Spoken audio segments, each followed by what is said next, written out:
Okay, looks like we're all online. Alright, so still on the same planet where I was landed at the end of the last stream. That looks nice. So, we've got to hop across to planet F and scan for biologicals.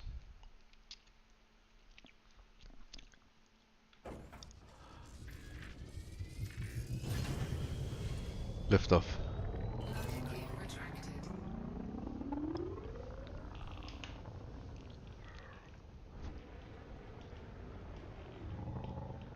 Wow, that does look nice.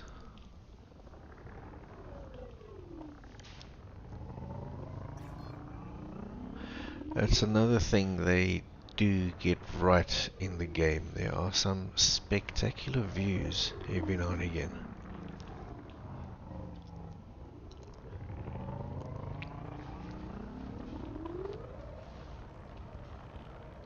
Frameshift drive charging. 4, 3. Oh, the seventh biological that I scanned on the planet we've just lifted off from. Oh, that was quite a headache. I hope none of the 4 that we're going to do on this next planet are going to be like that.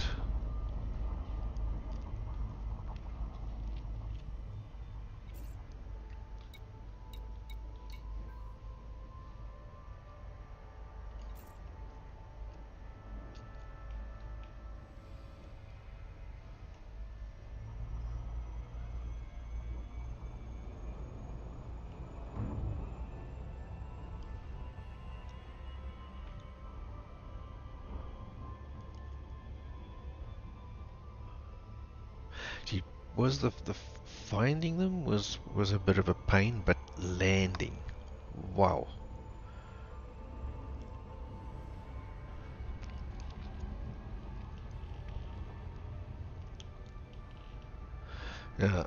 This ship does have a disadvantage, I think, when doing exobiology, and this is the Great Phantom. For exploration, it seems pretty good. Good jump range. It's got sufficient module space to fit all the modules that you might need for exploration.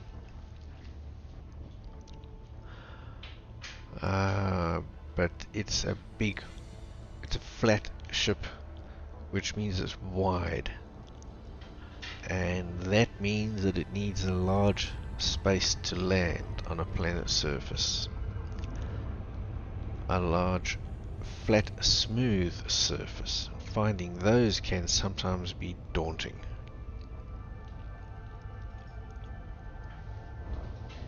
I was actually very impressed with the automatic landing system. I mean, it battled, but eventually it let us land. It actually landed for us in a place where I don't think I would have been able to find it.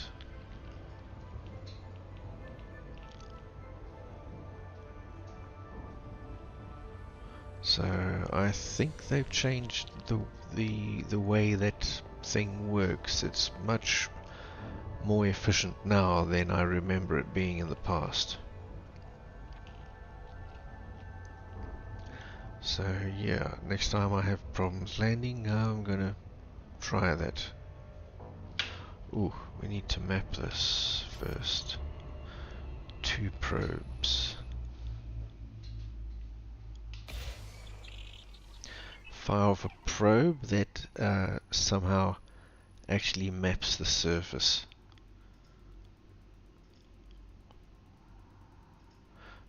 But it maps the surface in a radius around where the probe lands. Surface scan complete. And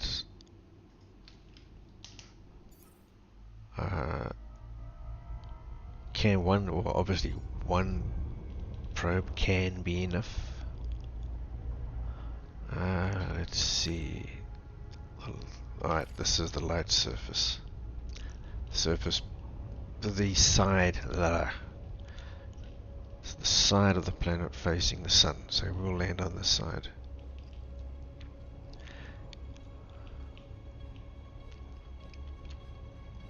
This blue is an indication of where the life forms that I'm searching for are likely to be found.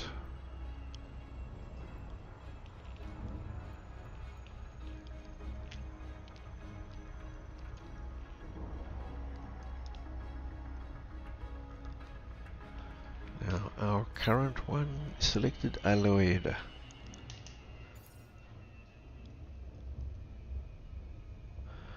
And seems pretty plentiful, but that doesn't mean that we're gonna find it all that easily.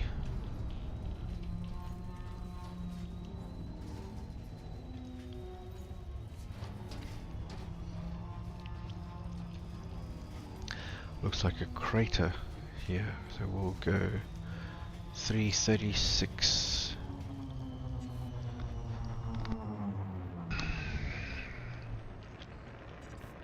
Yeah, there's the crater, and that's the direction we will head.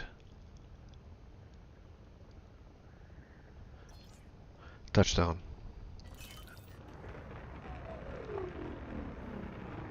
Landing gear deployed. Ooh, here are some things. Oh, there's quite a few. Alright, I do not need... Oops, I do not need that on now. Okay, so... I think we'll get out the buggy and we'll do these green things. Then there's I think there's a bacteria down there, that small little dot. There's another one over there, a bigger one. So that'll be our second species.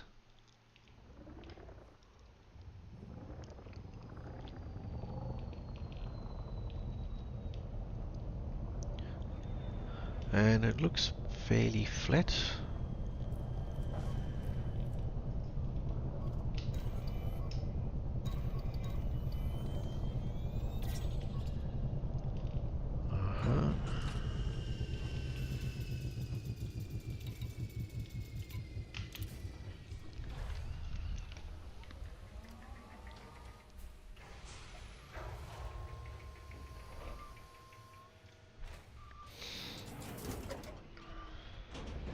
Low gravity warning.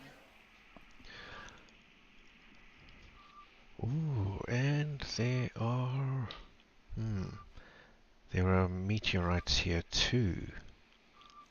Very cool.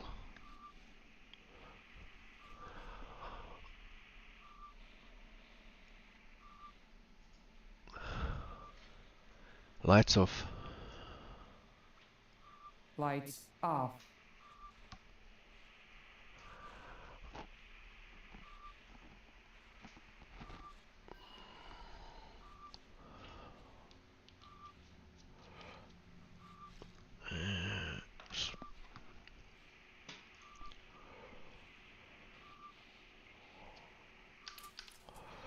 There we go. Okay, so the green ones first. Now I'm facing backwards, so we will go over here. Maybe there's a grass. Ooh, what's the...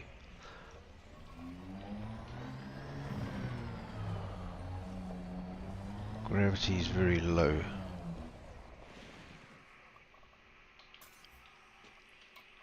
Drive assist off.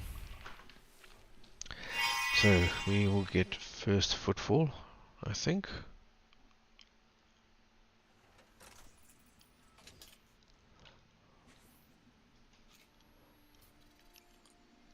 Thank you. And Scanning that will now. multiply the payouts for this Accessing database. Stratum. Minimum distance by between two genetic 5. samples, 500 meters.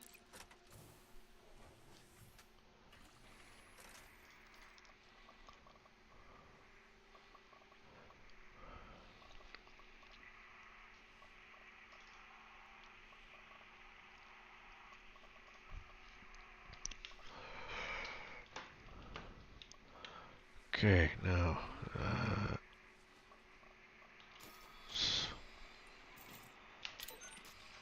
highlight my ship. Now if we go over here, there's the little bacterium that we saw.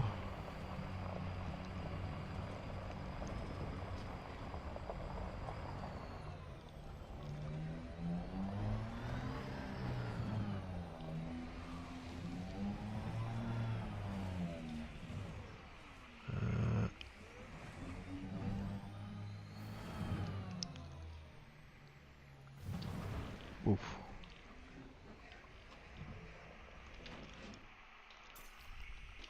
Drive assist off.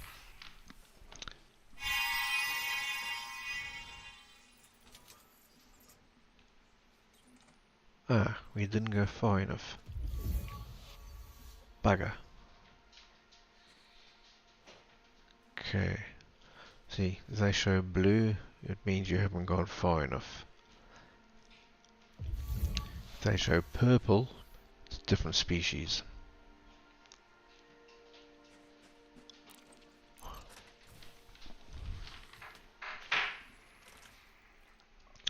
Alright, so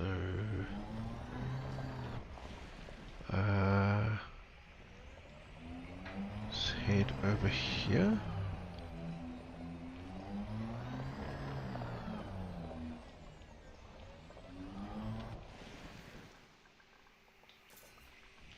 Drive assist off.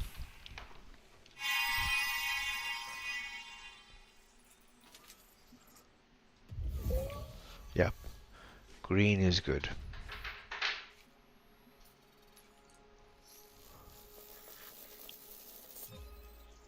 Collecting data. So now another Accessing 500 meters Stratum. Low-lying photosynthetic over organisms that way. bond tightly to the surface of rock. Maybe The body of the organism may be over embedded that in the way rock's could be subsurface to 500 provide too. protection from the elements, leaving the tough photosynthetic proto-leaves exposed. Their simple proto-evolutionary nature means that they are a common sight on the rocky world.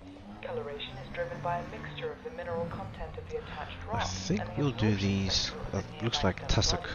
next, Your next sample should be taken from a colony of these over 500 instead of meters from the bacterium.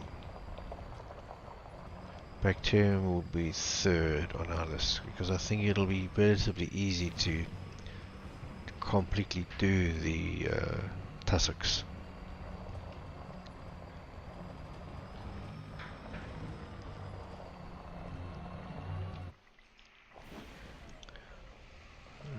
Let's go to the far end over here Drive and assist off. hope we've gone far enough. Yes, cool. So now can finish that and start this. Compiling data now. Accessing database.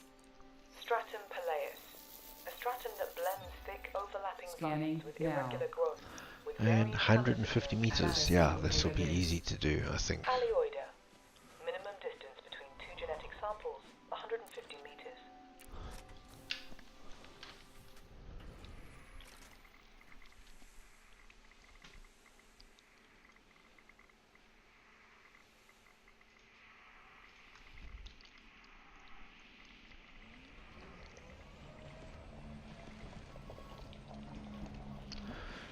Let's see, can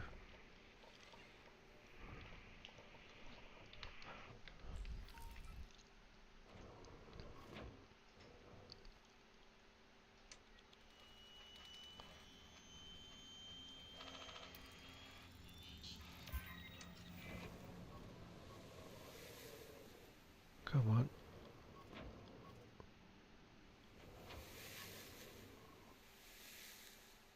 I just want to get one of these.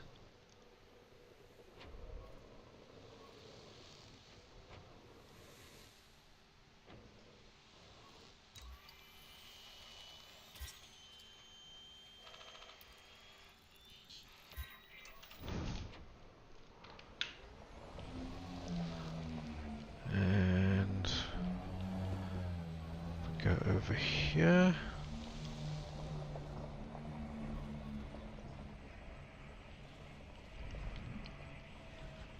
Actually, we can just go back exactly the way we came, because I do remember there was another batch of these Alioida on our way, and that's definitely... here's some. There we go.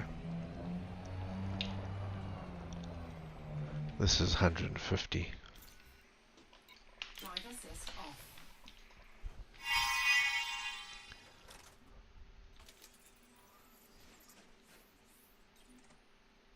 Ooh. Okay, this is a different species. Oh, wow. Alright. Ah.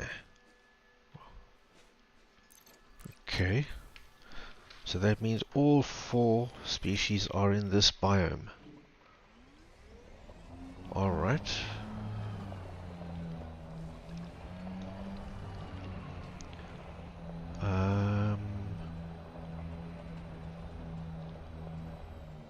I think this is what we're actually looking for.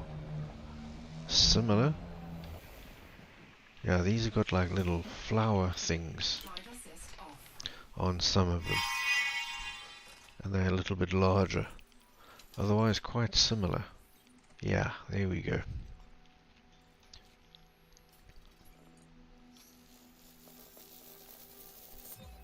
Collecting data. Well, that makes it a lot easier. Accessing database. Alioida, extremely hardy photosynthetic 'Cause organisms that thrive in arid environments. This Thick, waxy biome leaf structures protect is them from extreme surroundings. easy to travel When over, gaseous nice and exchange flat. becomes unfavorable, the leaves can completely shut off the organism from the atmosphere, causing a state of hibernation. The pointed leaves create precipitation slopes, which draw liquids to the heart of the organism. Here, they are absorbed Is through that a series of ours or is it specialized the cells other one? and stored in the root They really structure. are similar.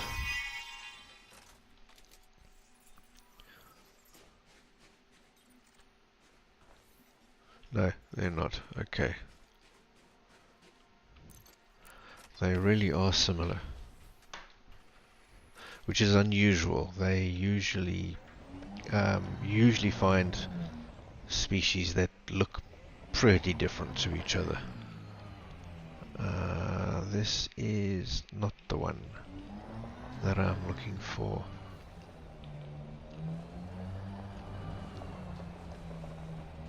But at least it seems plentiful. I shouldn't have much trouble finding it.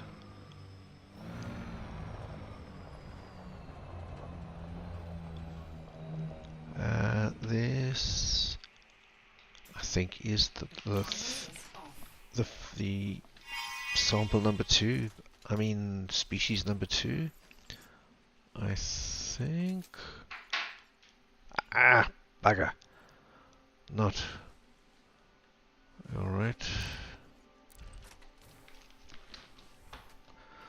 Wow, they really are similar looking.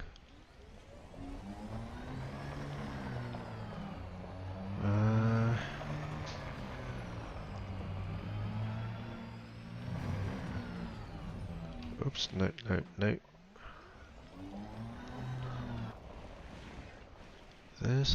This is it, I think.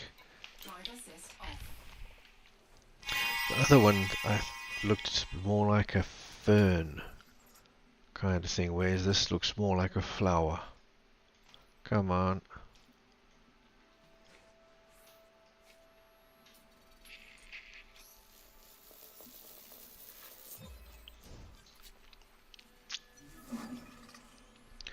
Alright, so that is done. Analyzing telemetry. And that Accessing was database. 7 million. Alioida arcus. This Alioida species has Multiplied by upright frontal 5, long serrated 35 leaves, million. which can open up to expose a reproductive organ containing tiny round seeds. Which is not bad. Now, which way? It doesn't really matter. I think it's plentiful enough. We'll find some no matter which direction we go. In fact, there are some plants over here. And yeah, this is Drive assist off. species number 3 out of 4.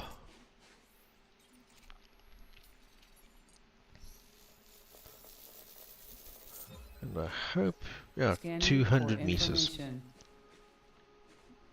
Accessing database. Tussock. Minimum distance between two So genetic samples this is 100 should be meters. relatively easy to find another couple of samples of them. And there were some over here. In fact, I think if we go this way to this edge here, Drive assist off.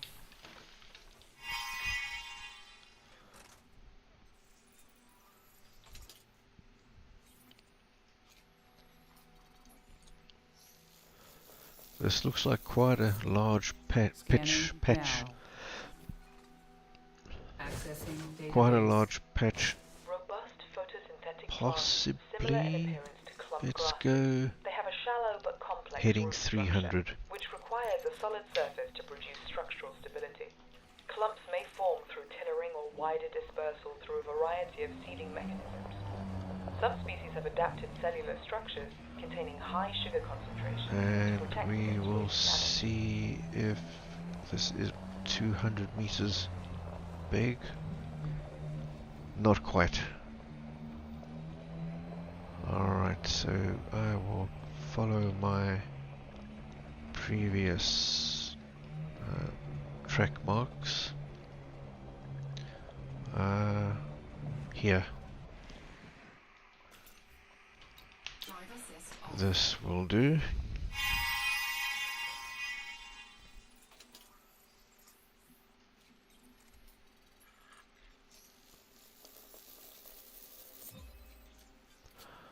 Alright, that one is done.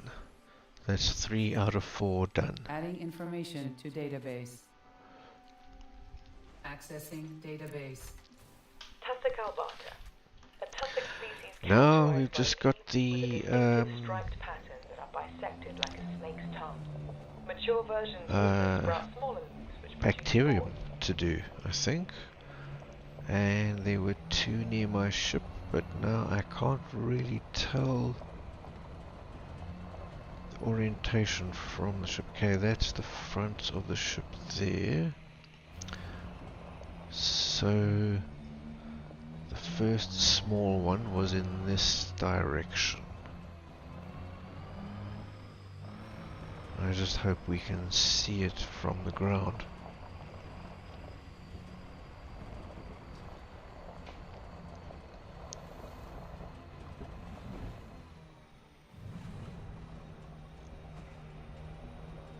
What is that? No.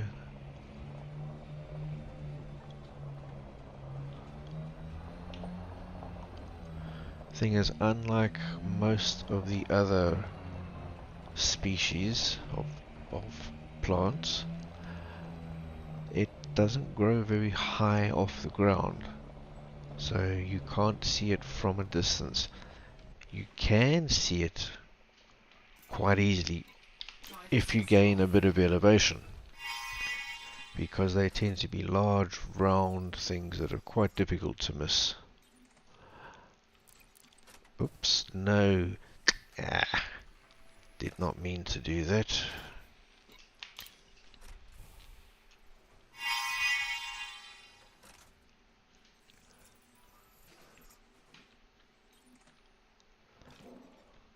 Wanted to jump up to top here and there. Now,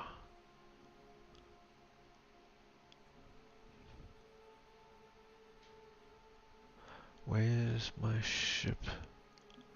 There's the rear of my ship, so I think it should be that direction somewhere.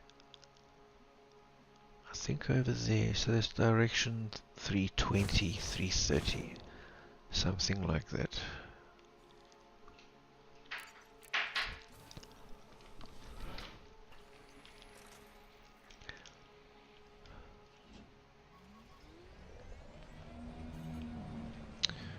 Fuel reserves critical, doesn't matter.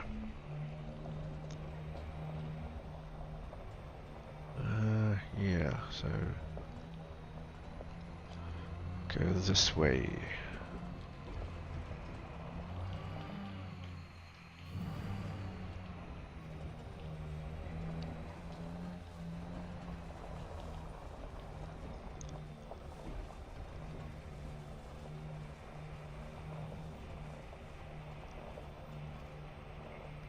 Aha, here it is.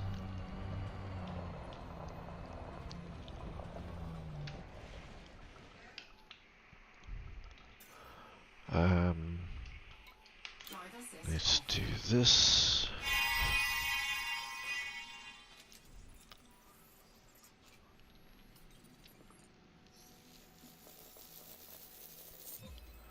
Scanning And now. this has a radius of 500 Accessing meters. Bacteria. Minimum distance between two genetic samples, 500 meters. And while we're going, let's synthesize some more fuel.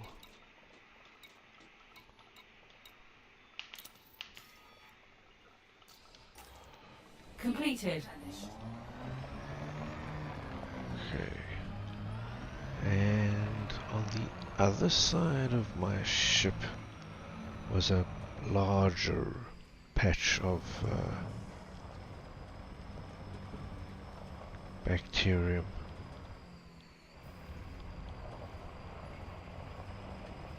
But again, because it's so flat, it can be, even though they're quite big, they can be difficult to spot. Ah, there it is, from the ground. And this is Drive assist just off. far enough.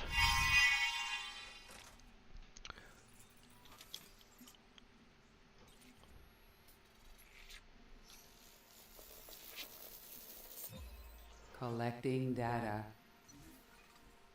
Accessing database. Bacteria. True units and Okay, metals. now I'm going to head back to the ship.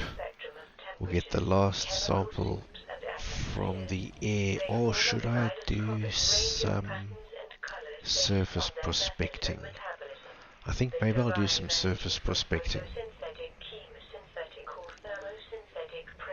Looks like something valuable this way,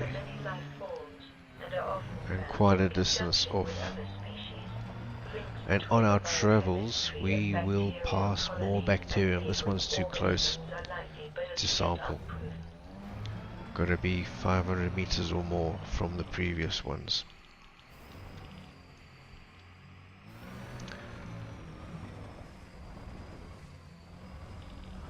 So on our travels we may well come across another third sample.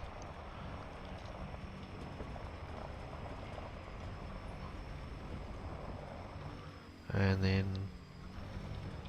biologically speaking, we are done with this planet.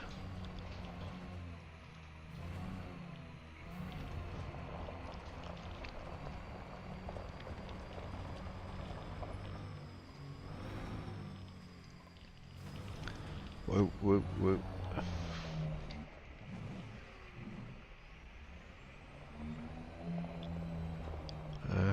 Where are we headed? This way. 300, approximately.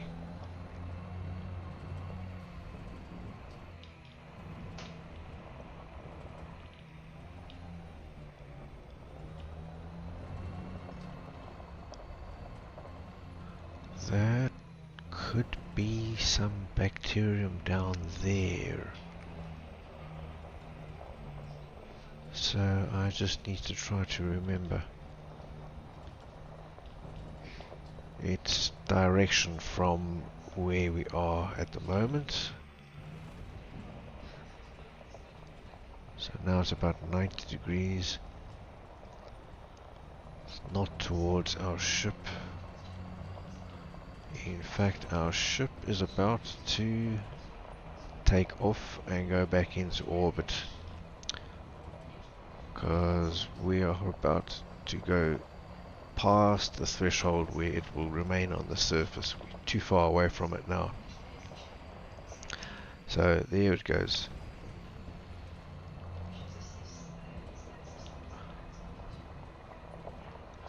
But calling it back won't be an issue when we're ready.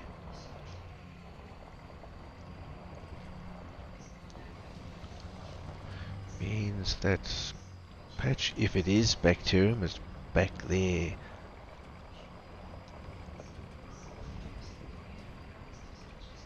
And I think there's some up there.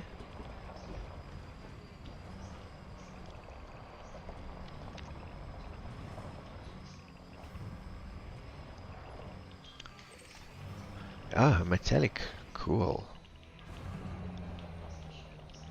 See, I didn't even bother to check what materials this planet offers.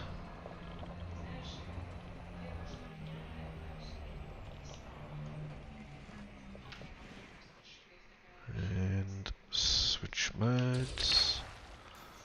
What do you give us? Oh, niobium. Yes.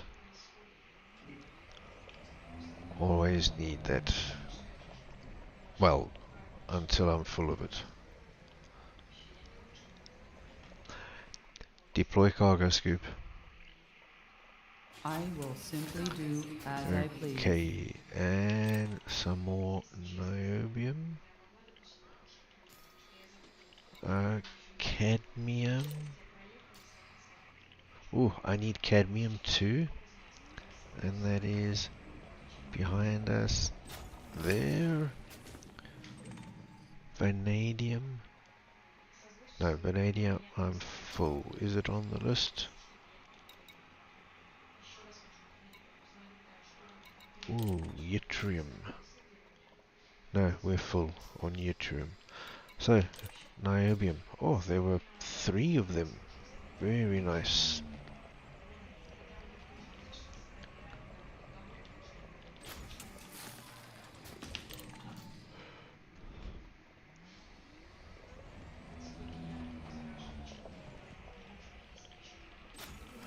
There we go. Now, complete. Alright, so we were traveling this way.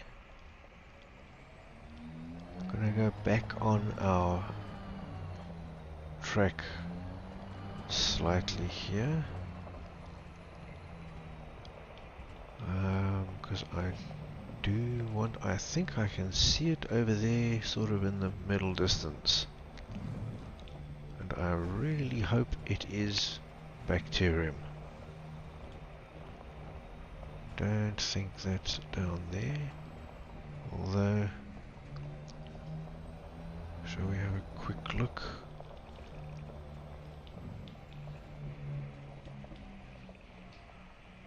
No, that's not it.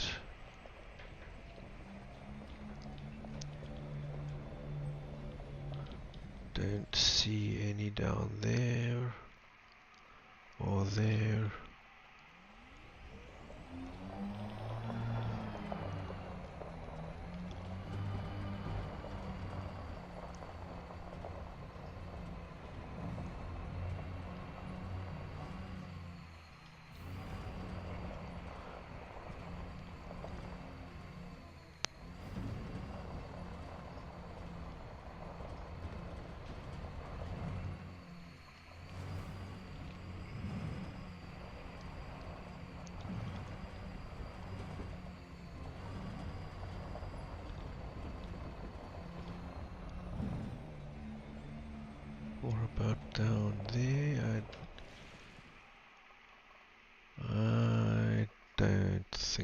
so what is that?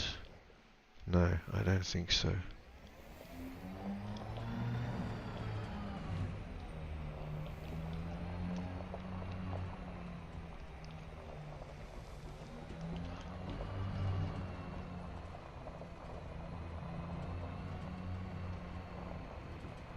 These bacterium are usually isolated. There will be one of them out in the open. Sometimes next to others, to other species, I mean. But there's rarely, in my experience, like a whole group of them together. Yeah, that looks like it. So we will finish this sample, which will mean our biological samples will be finished. Ooh, was I wrong?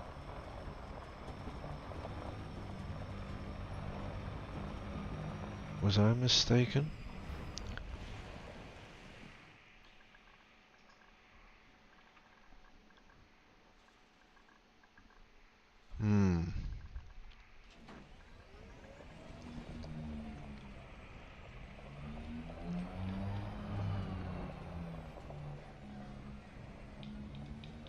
I think I might have been mistaken.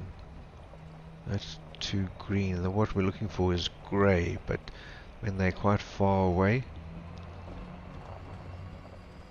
can't really see what colour things are. Yeah, there we go. This way. Driving on an incline like this is also not fun.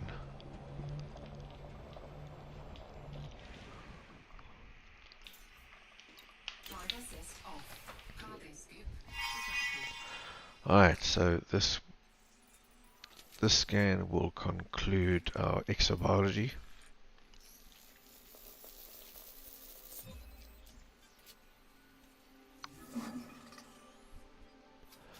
Analyzing telemetry. Accessing database. Bacteriomorosis. These bacteria thrive on sunlight in atmospheres rich with carbon dioxide. They cause a blanket coloration across the planetary surface. Okay, now we're going to do some surface prospecting.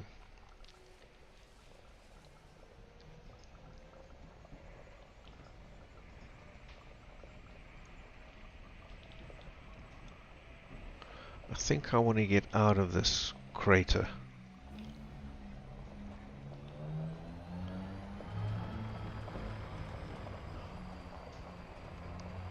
So we will go this way. Oh, and I think maybe there's something. Yeah, it looks like an outcrop maybe ahead. Very far away. There's some more bacteria, of course. Oh.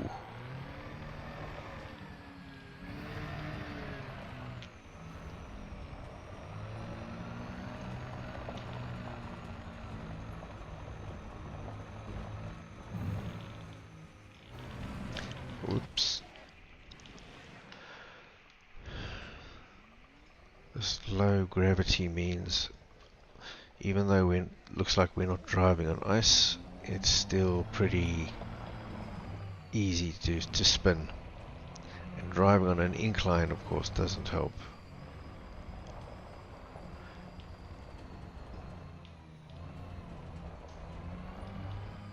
Okay, so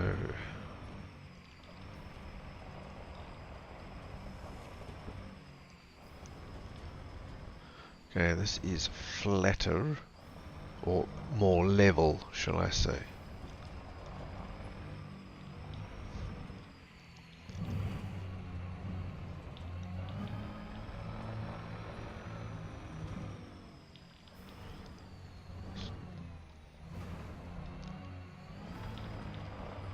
And we just follow the signal and see what we get. Ah.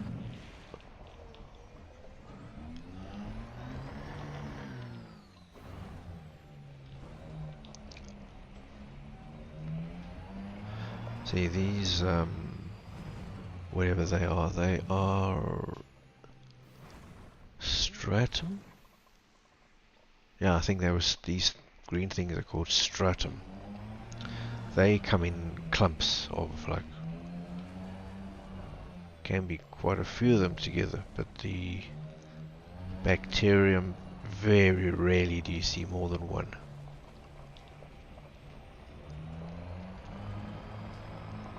Anyway, I'm just glad that the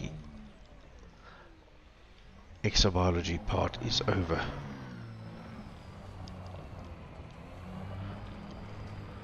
I will be even gladder when our raw material collection is over and we're full of everything.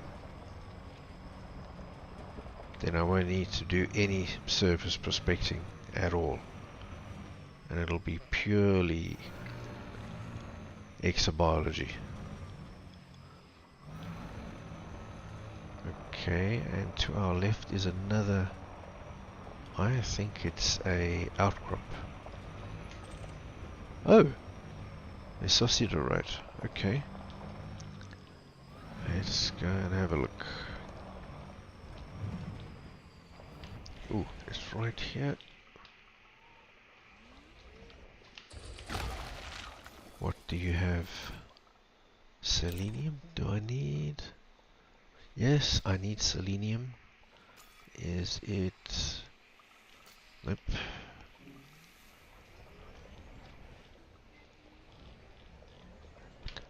Ah. Deploy cargo scoop. Deployed. Cargo scoop.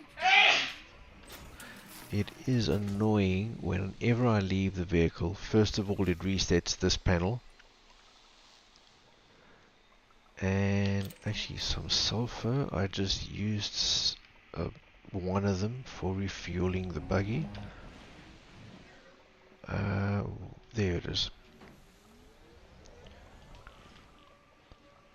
So we will put that. And then we head this way. Mesosiderite. This will be same as before.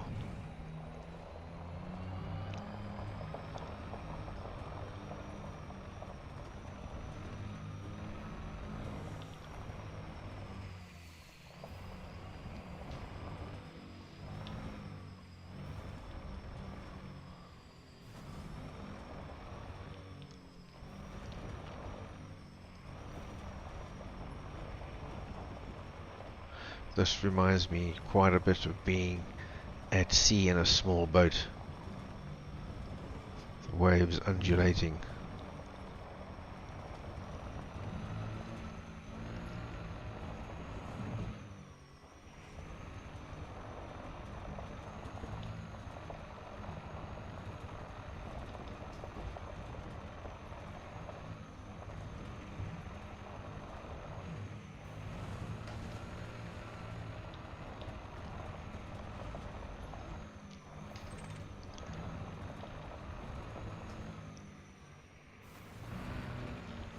Oh.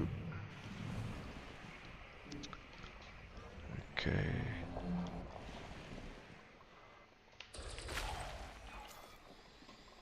Manganese, vanadium. No, I don't need any of those. Oh, bummer. Okay, but there's that is a bug in the game. It ricochets me off of any little fragment I happen to drive over.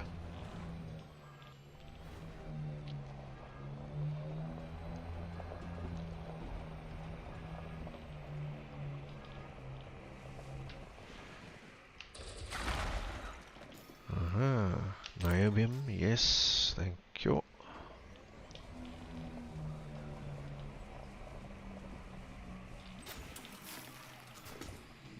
Manganese, sulfur, I need, oops, phosphorus. 1 unit of phosphorus.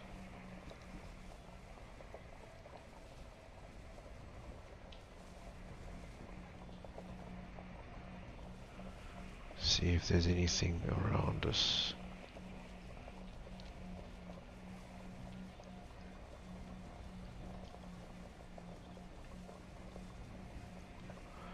Apparently not. So this way, 50. This looks nice and flat. We'll go this way.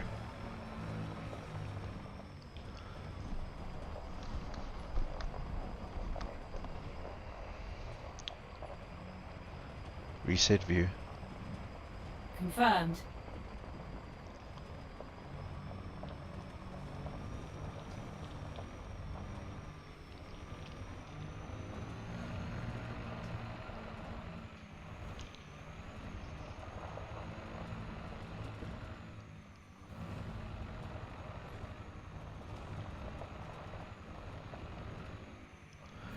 Now I wonder how far we will have to drive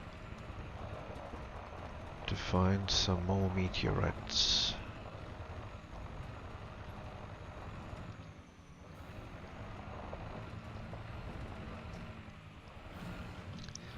No, not that way. This way.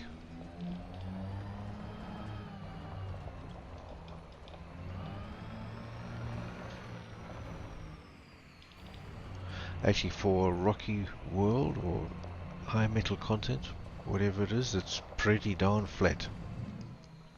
At least in this biome.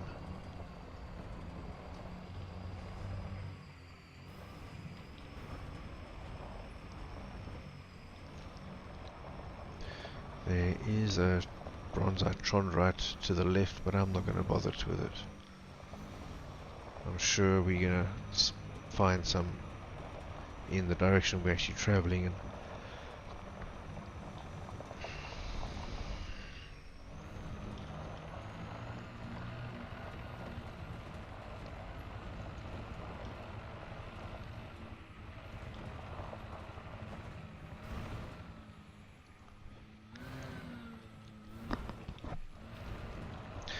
So what I used to do to collect raw materials, choose a icy body containing a relatively large percentage of whatever it was I wanted to find. So I would choose a grade 5 material that I needed.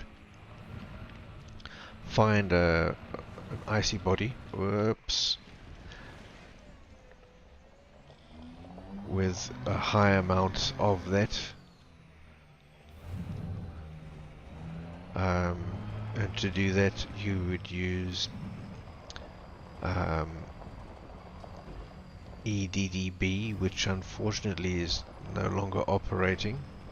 Nowadays you can use Inara, which is an online website that tracks a whole lot of information. Find one of the highest percentage, go there, dismiss the ship, choose the direction and just head out. Icy bodies were very flat, much flatter than this. So you could get some good distance pretty quickly. And that's the way you would find lots of meteorites fill up on everything pretty quickly. You know, a couple of hours and you go from having none to being full of everything.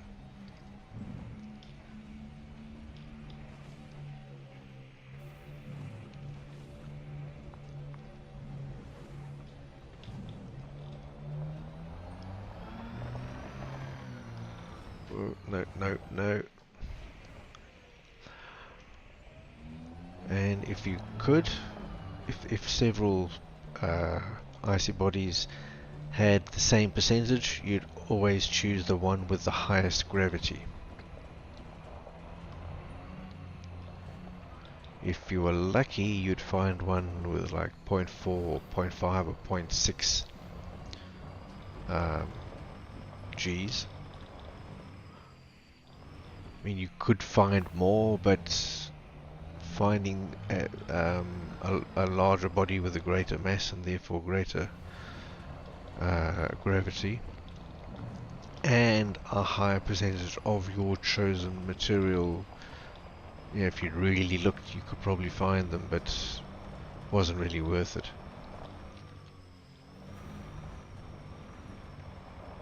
So most bodies in the game seem to be less have less gravity than Earth.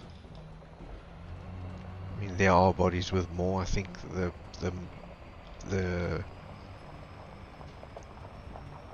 most massive body that I've heard of in the game is, I think, 22 Gs. Don't quote me on that because I'm absolutely not sure.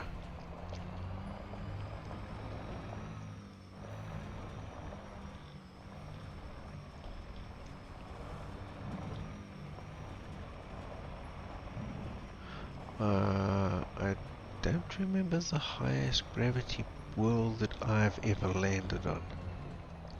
It's not 22, nowhere near. But I think I've done like, I don't know, 7 or something, if I remember correctly.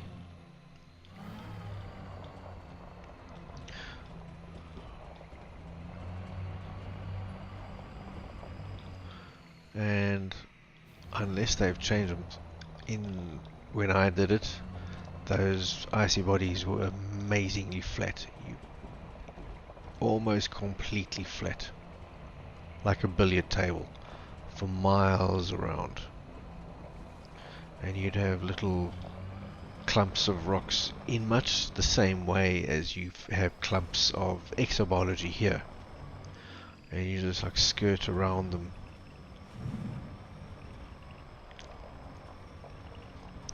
The advantage of choosing a body with higher gravity means that when you shoot a meteorite and the materials drop, they drop right there. They don't go up in the air,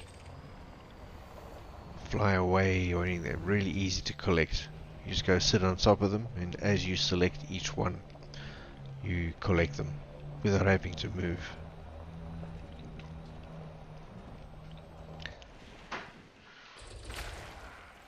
Anything? Ooh, selenium. Oh, that landed on me. Ah, okay. Vanadium. No, we don't need vanadium. Don't need any of those. No phosphorus, which is strange. Okay.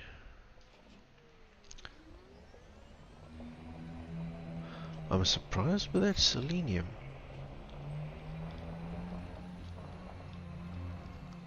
Was not expecting that. That's, if I remember, a grade 3?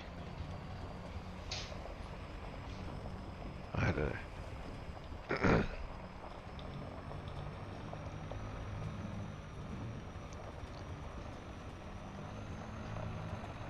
Anyway, that was a pleasant surprise. Maybe I'll make more of an effort to go to bronzite chondrites in future before while I'm on this planet.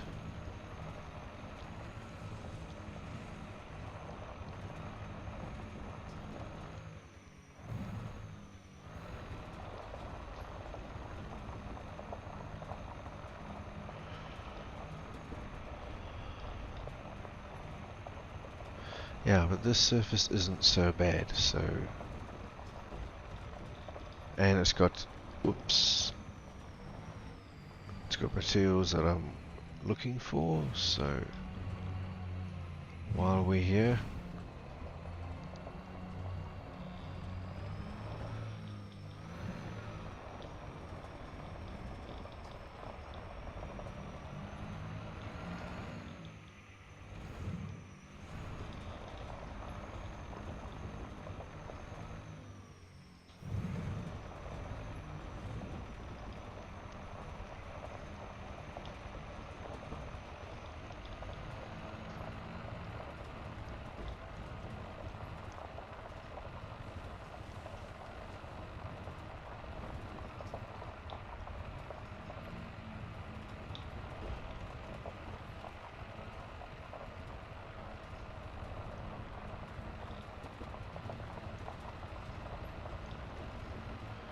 hope we don't have to go too far.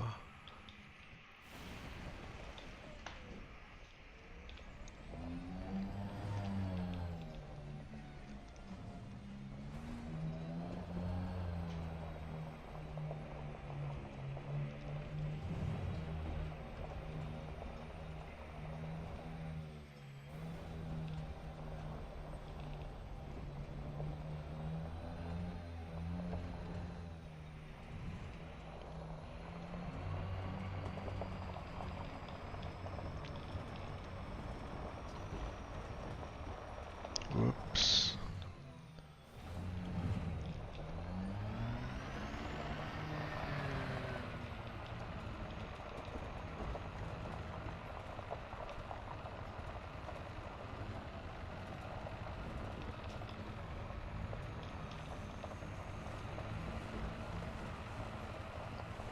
Yeah, I'm always a little bit careful when I'm on an expedition. Ooh.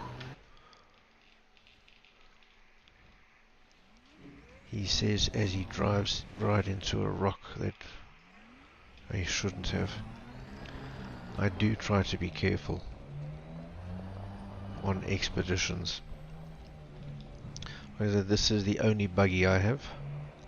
If I destroy this, no more surface prospecting. And it can make exobiology a lot more tedious too.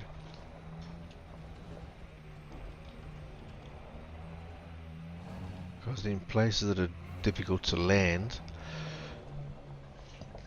if the biology is,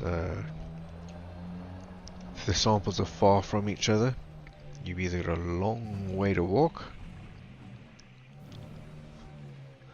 or you've got to struggle with finding a place to land every time. Neither of which are pleasant.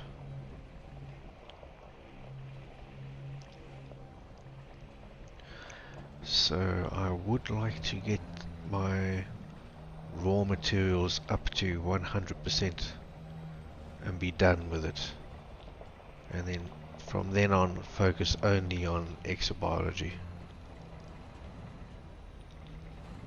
There's a bronzite chondrite coming up somewhere.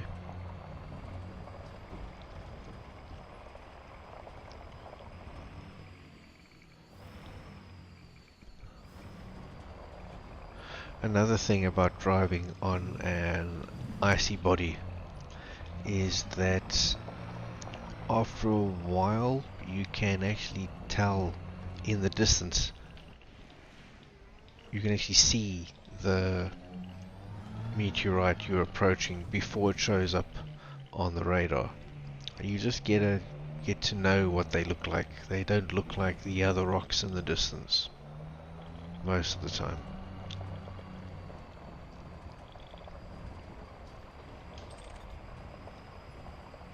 Because they only show up on the radar at 250 meters or less. So I wonder if we get some more selenium from this.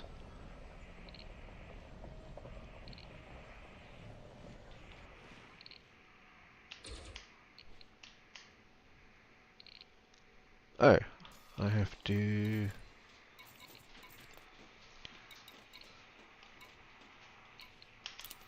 do some more ammo. Completed.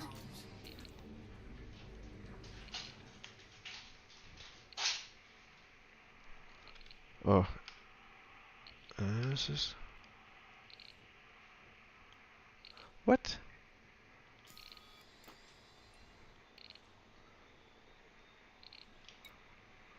SRV ammo restock.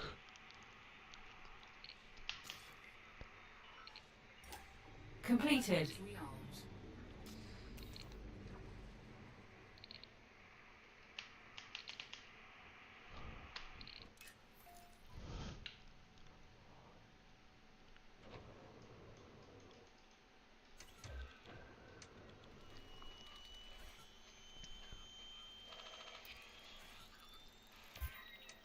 Ah, I know why.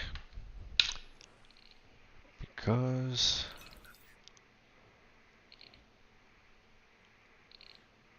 There was no energy. Ah,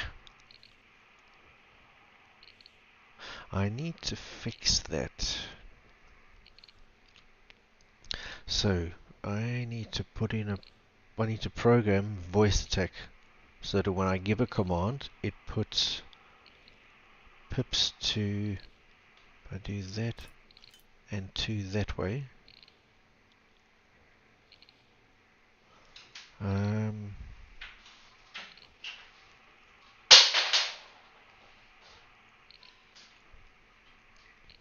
Yeah, give me a second. I'm going to do that now. So that... okay, so I have to switch to my personal profile in voice tag. You can't see this. This is happening in another window. Now edit that one. Let's make that a bit bigger.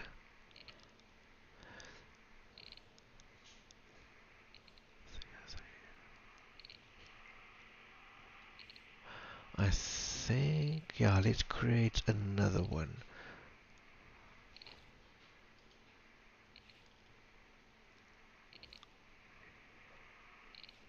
So we will copy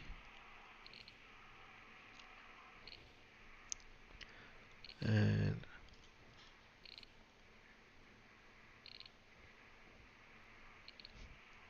a new command. I'm going to call it driving.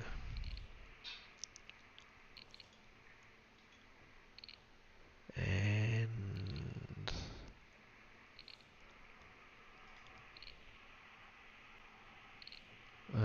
okay, key press.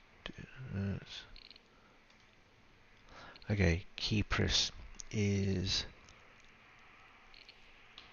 down.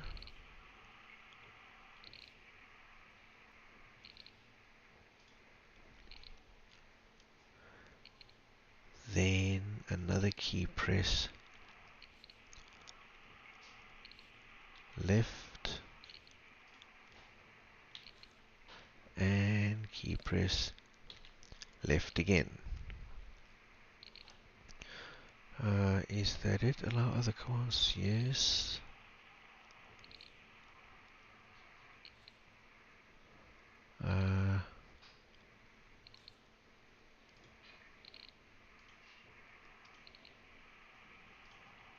Send command to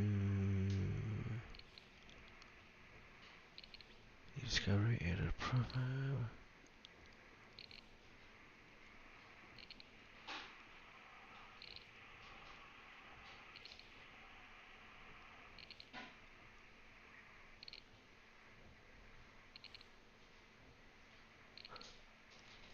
To the Elite Dangerous client. Yeah.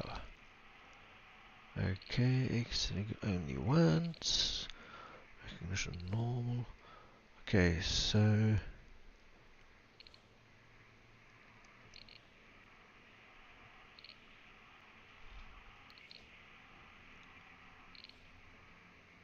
I need to add it to a category. Description.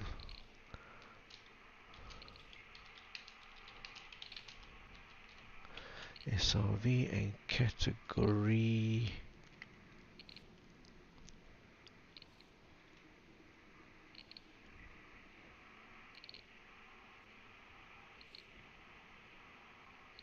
Oh, what category are the others in?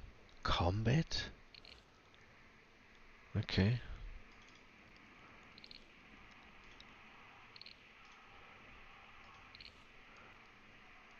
Apply. Oh, no. Hang on a second. I need to adjust.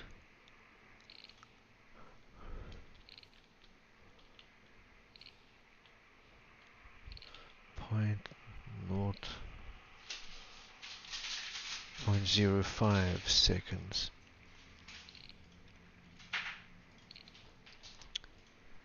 And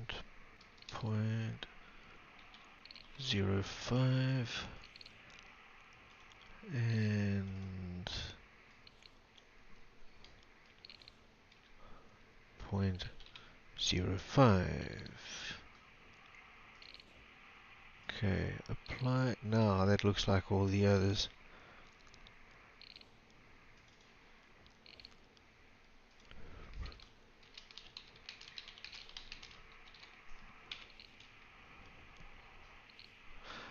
Pips 4. Surface prospecting. Okay, so that tells me. Okay, I'm done, and now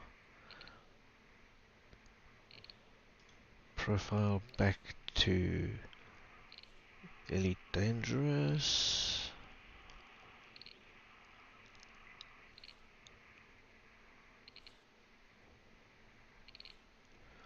It's doing all its checks again.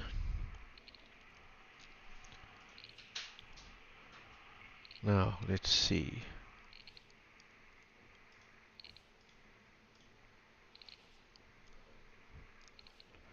Driving. There we go. Okay, now that should never happen again.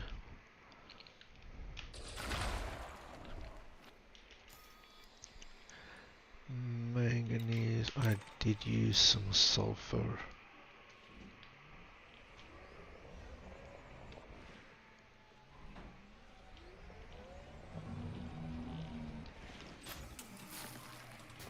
And some more sulfur.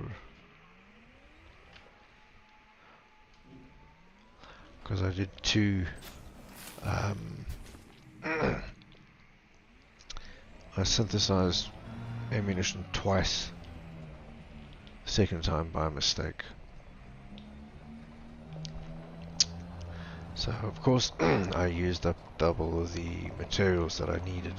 Doesn't matter, they plentiful. We'll just need to find some phosphorus.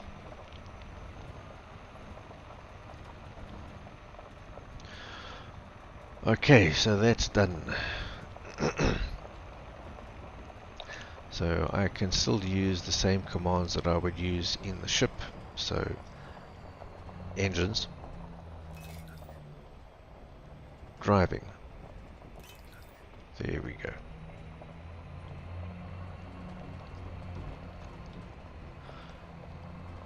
So that means even if I use up all the bars in weapons, I'm not shooting all the time. So even with one pip, that will regenerate over time. I can leave 4 pips into assist because that makes the shields strongest, the most resistance to damage, which is what I want. My speed is independent of pips in engines. All that will do is if I boost, that too will slowly regenerate over time. And I'm not boosting all the time, that'll only be an emergency. Ooh. An outcrop.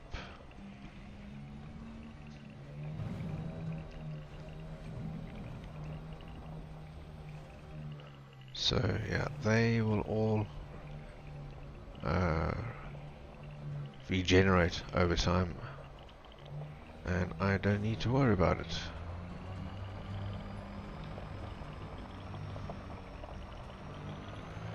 Yep. Outcrop. And there's another one up there, another something.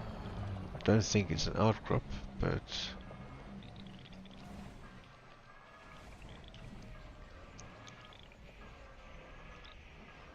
and there's something behind me too. Give me your goodies. Selenium. Yes, I need selenium. Ooh, lots of goodies here. Ooh, and lots of meteorites. Holy moly. More selenium.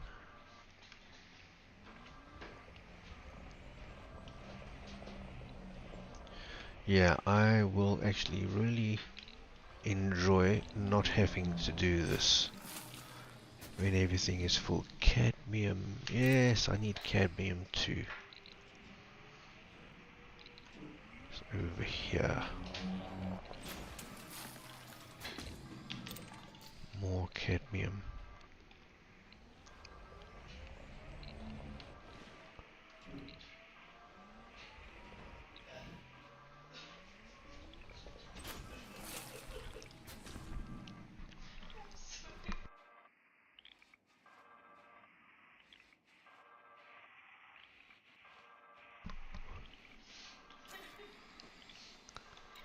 Vanadium. No, I don't need nickel. What shall we do first? I think let's do these from left to right. They're all really close, so...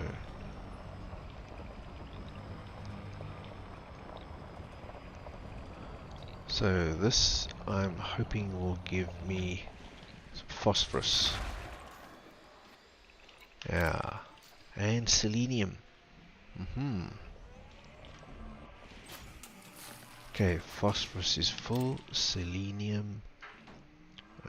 Get some more of that. Yeah, selenium grade 3. And now the outcrop.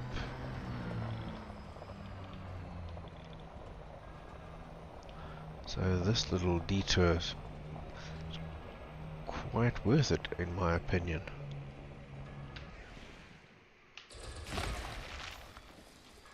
Oh, yeah, more selenium. Thank you.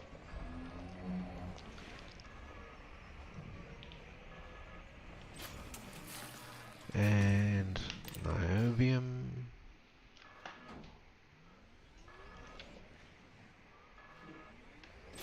Thank you. And sulfur vanadium.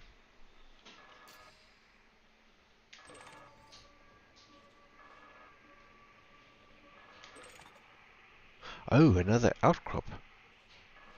Okay. Oh, wow, it's right here. Holy moly. It's right here. Wow, okay.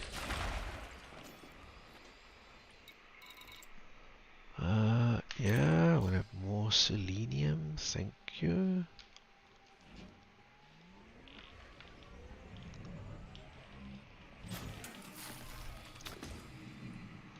Yttrium, no, I don't need it. Vanadium, no. Manganese, sulfur. I think I'm full of sulfur. Yep.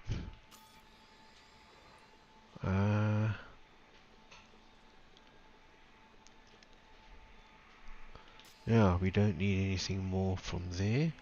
And I think there was another. Yep. Bronzite over here.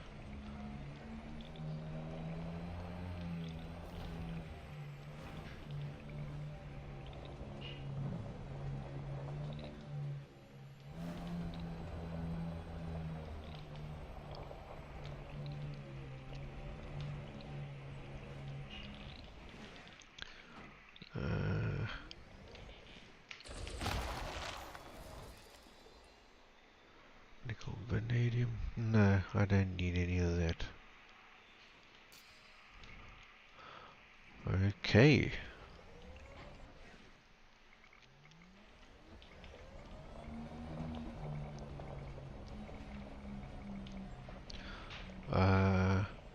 Now that way is bronzite chondrite.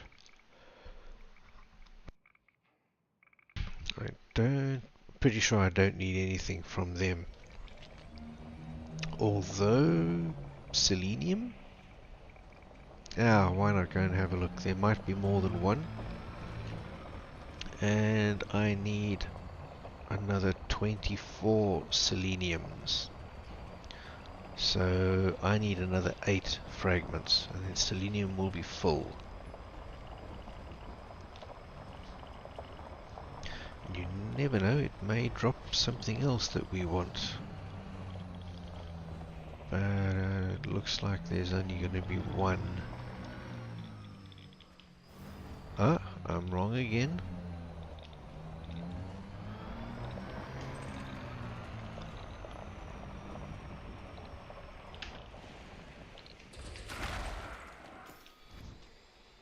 Cadmium.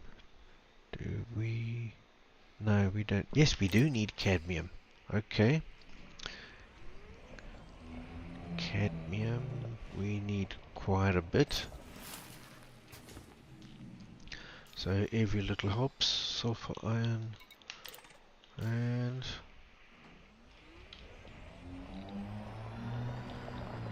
go this way.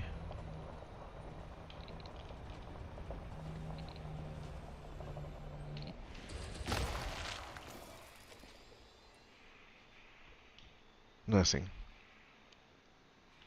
Yeah, we don't need manganese. And now we carry on our merry way. Now this looks decidedly more hilly than the terrain we've covered so far. I hope this is not a change in biomes.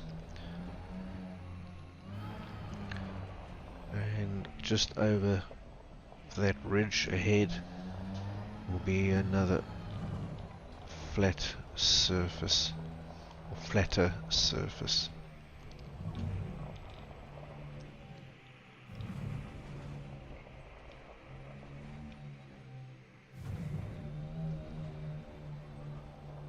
Let's go this way.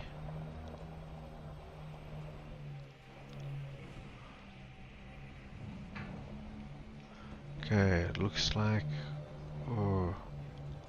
outcrop or mesosidorite. Can't remember. Mesosidorite, I think it is. Oh yeah, this terrain has definitely changed. Oh no, I'm not going to spend the next 2 hours traveling at 10 meters per second instead of 20 or more. No. If this was not a mesosidorite, sorry, I wouldn't be bothering to go here either.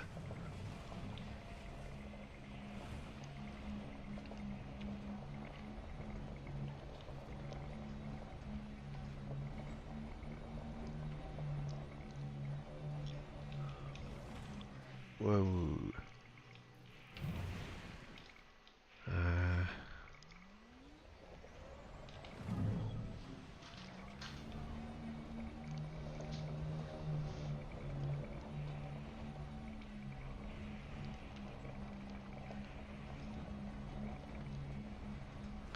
Although that valley floor down there looks pretty flat.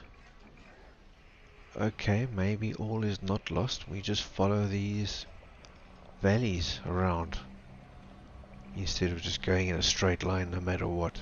That also works.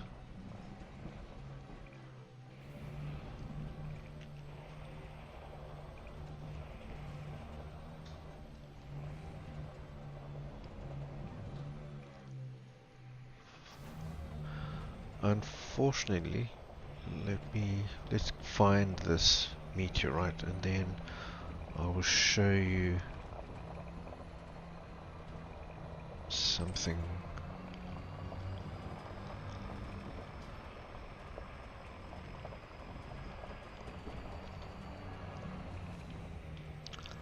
It would be really nice to have a planetary map so that I could judge where to go, you know, follow the valley and know that it's going to turn in the direction I want in a short while. But unfortunately,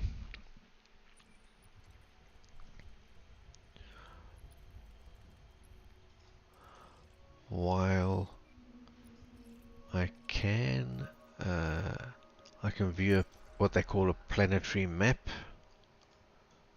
and I am currently there. That is the limit of the resolution, and as you can see, it's not very clear. That's the clearest. Absolute. Can't zoom any further than if I could zoom in to see where I am, the hills and the valleys around me. That would be pretty darn handy. See, first footfall. And because it doesn't say first mapped, it means I've also mapped it, and I'm going to be the first.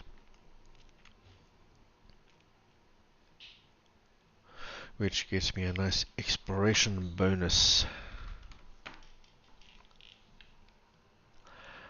So that would be really handy if they had that, but they don't. So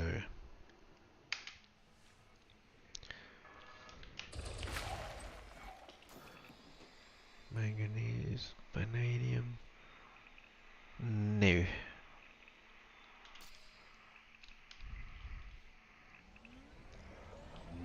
Mesosorite. No, bronzite over here. Do I want to bother with it though? Given that it's going to be over that terrain, or should I just head this way? I think I'm going to just head this way.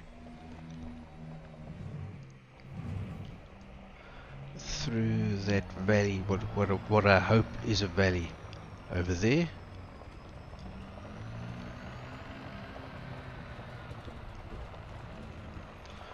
And hope to find something a bit better.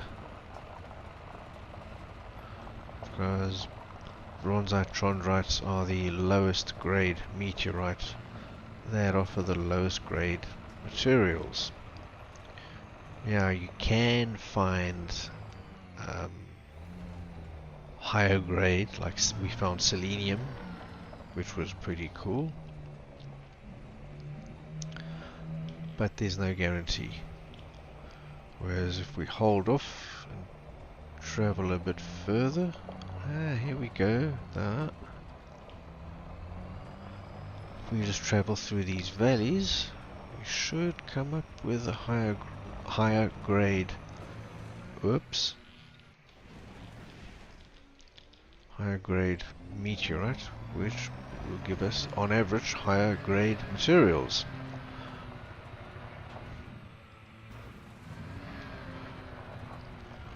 Because the higher grade meteorites don't only spawn higher grade materials. I don't think we need anything that's low grade anyway. I'm full of sulfur and phosphorus. Whoops. No, I'm not driving particularly well. And this is still not the easiest terrain.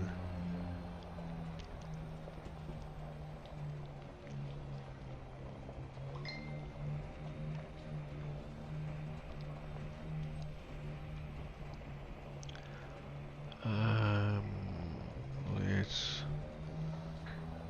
go this way.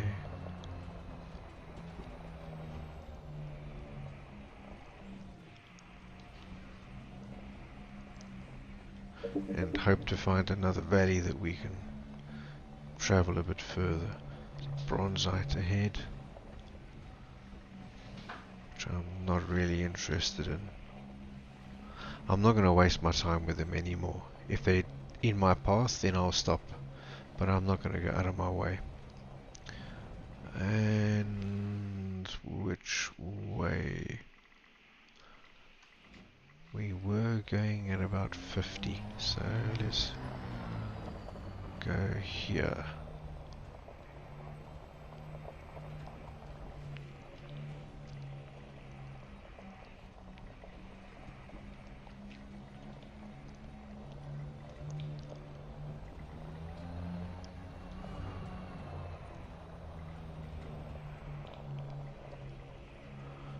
Okay, at the moment the terrain is not the best by any stretch of the imagination, but it's not intolerable.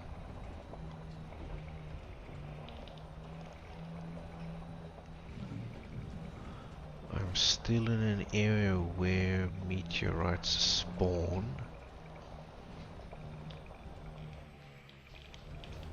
Okay, they don't happen to be high grade, but still, where there's low grades, there's probably higher grades.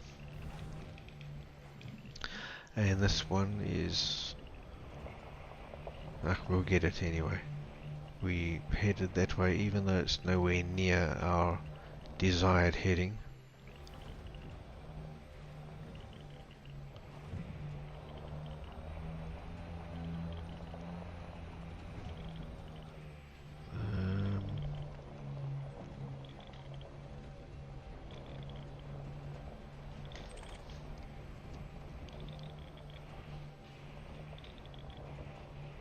I think there were more bronzites out there.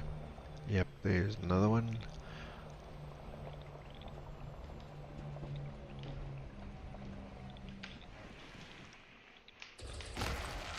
What do you give us? Oh, niobium. Okay, so that was worth it.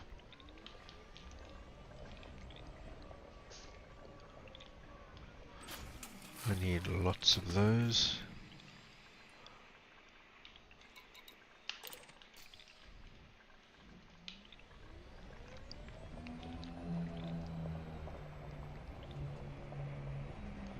Let's go over here.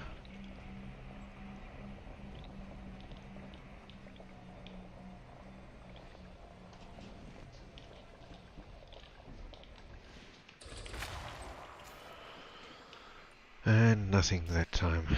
Okay.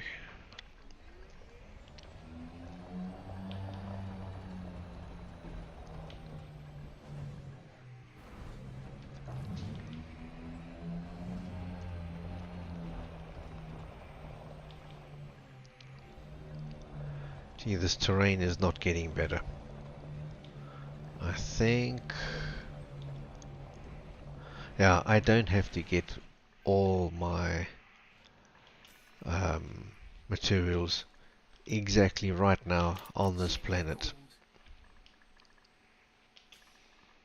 So, call down the ship and we will be on our merry way. There will be other planets with better surfaces coming up. We've got a long way to go in our journey.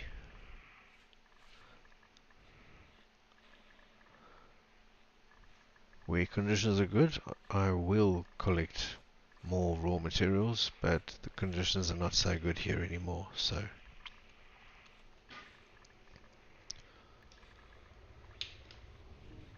Here's my ship.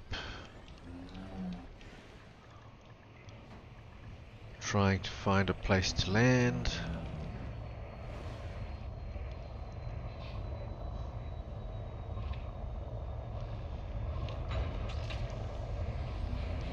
Actually, it did happen once where I drove. A ship also happened to land very close to where I was, which is unusual. But anyway, I drove underneath it and it crushed me. So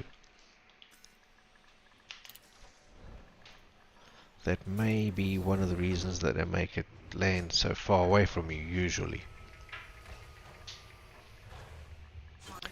So you can't get to it before it lands and therefore it cannot crush you. Okay.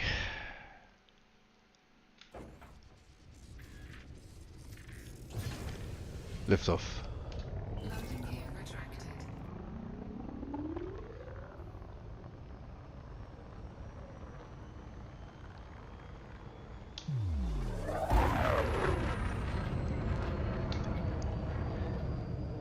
Next system. Selecting next system en route. It won't because we did not visit the galaxy map to replot the route after I came back into the game. So that has done it for me, and it is behind us. No, we are going to have to go to Supergrooves first because this planet is blocking line of sight to the next planet that the next system that we're going to jump to.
Okay, now we should be... Frameshift drive charging. Yeah, there we go.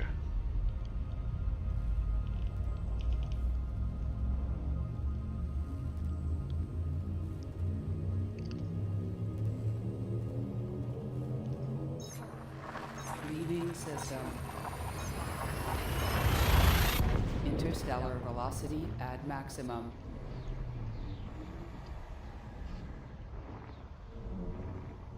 Key systems are at optimal levels. Readying for exit now.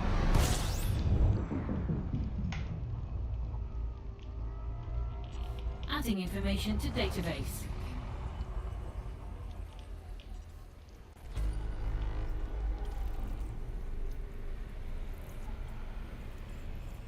Fuel scooping complete. 10 bodies here. Okay.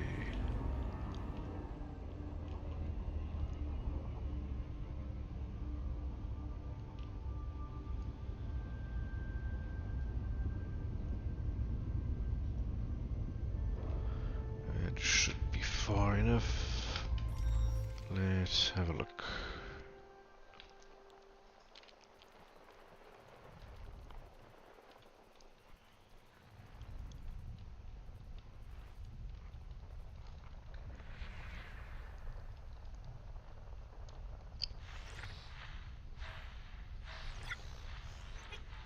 Okay, asteroid clusters, of course.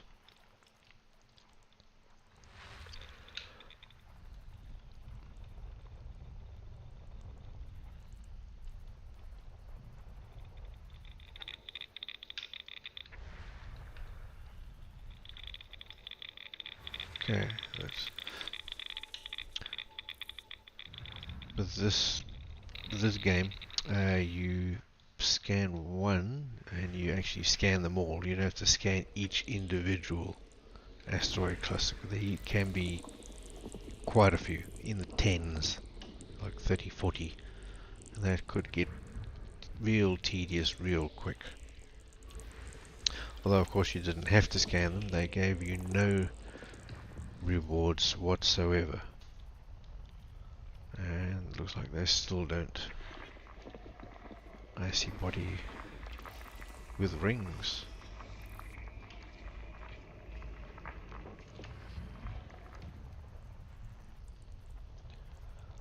What else do we have here?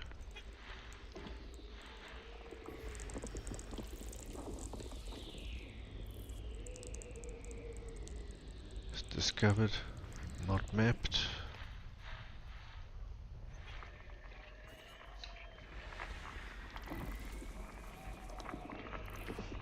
No features.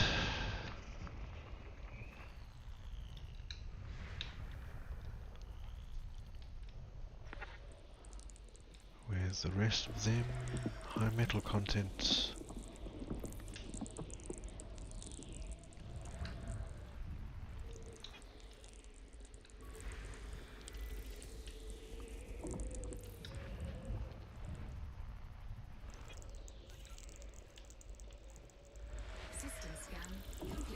And no biologicals.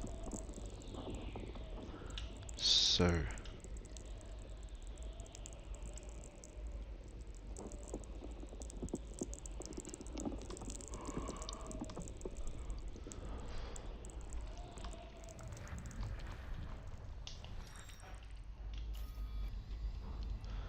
ooh, and they're all way the hell away. There's 2 stars. The second star is 137,000 light seconds away. And all the planets, although they are metal content worlds, most of them, I could maybe get 1,000,000 for going there and mapping them, but nah. Frameshift drive charging. The work reward ratio is not high enough in this case, I think.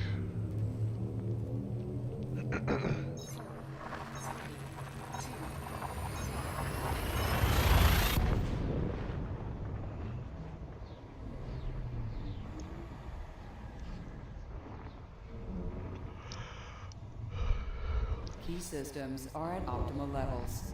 Ready. Confirmed.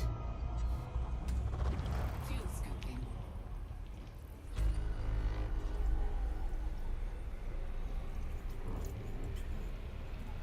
Fuel scooping complete.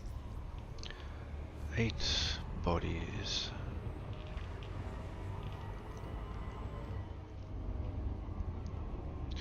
They don't show up on my scanner. And only those 3 things. Those are planets. But of course they're not explored yet. Alright, let's have a look. See what we got. We got high metal contents.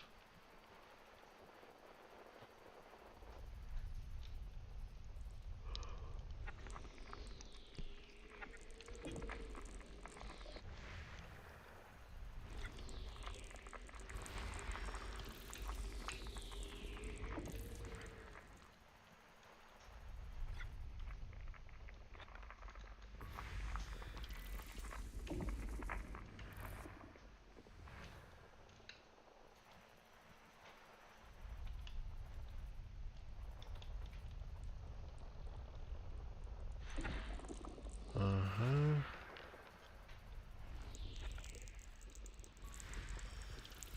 Two biologicals. Okay. Not mapped. I dare say no one's ever landed there either.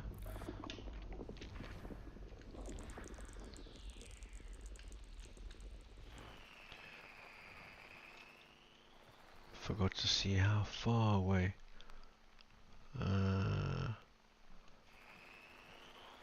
Check it when I'm finished. Oops.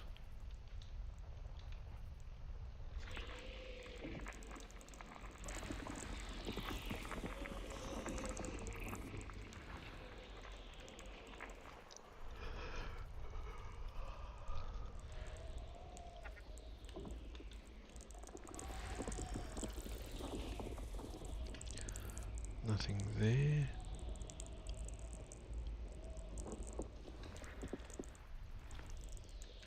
System scan complete. Ooh, and 3. Okay. Very cool.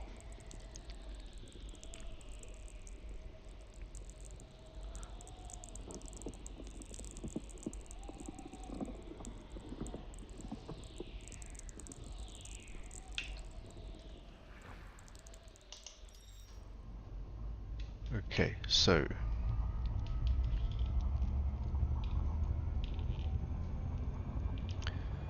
go and map this.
Touchdown.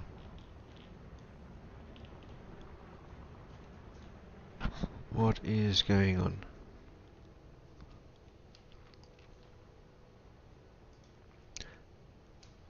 Touchdown. Thank you. Landing gear deployed. Okay, there's lots of that, but I wonder what the other biological is. Sorry, I had a problem with my mic. Left it switched off inadvertently.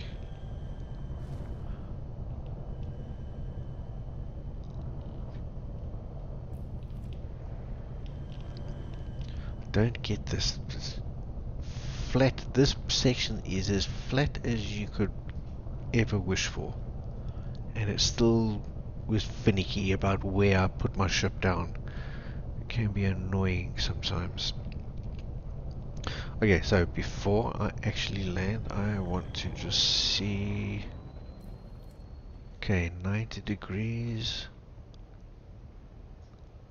and 90 degrees and straight ahead. Okay.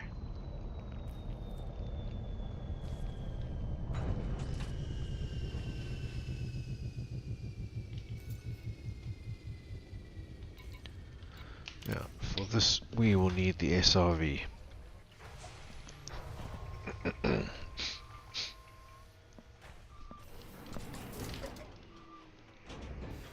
gravity warning. Lights off.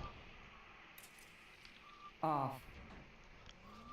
Now, we go 90 degrees here. Let's go around this if we can. How far from the ship? We are 200 or so. Let's go to here.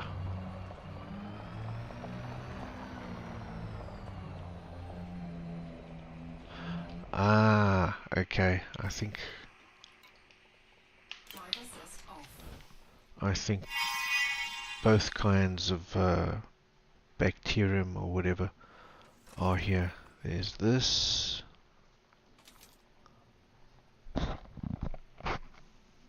Thank you.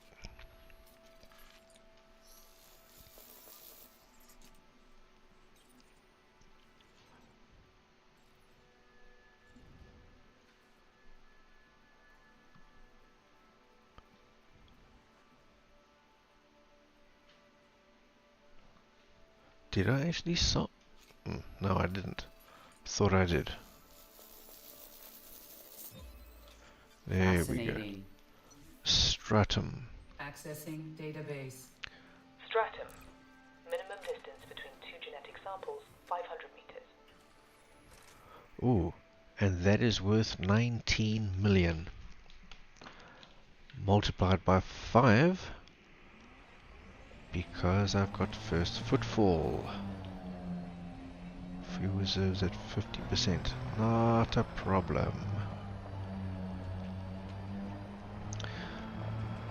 Now, let's go down here. There's lots of it.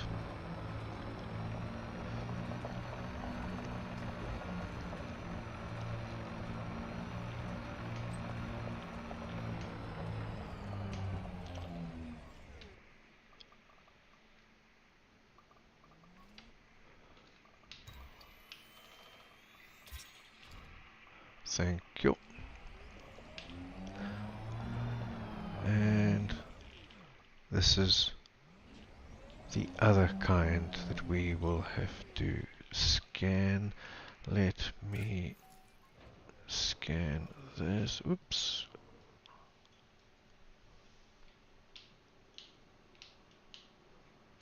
Come on.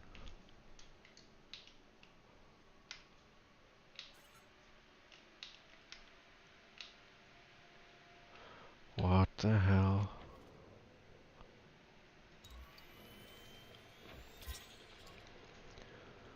Okay. So anyway, this is first species. Drive assist off. This will be the second sample.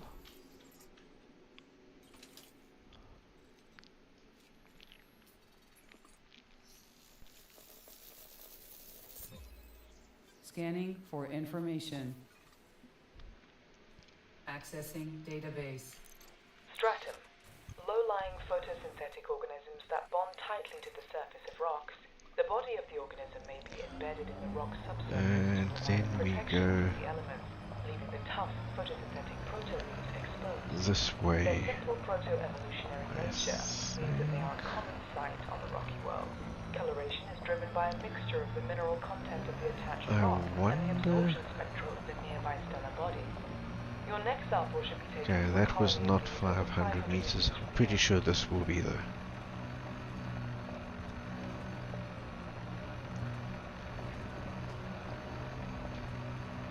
Yep, we are outside the range. Drive assist off.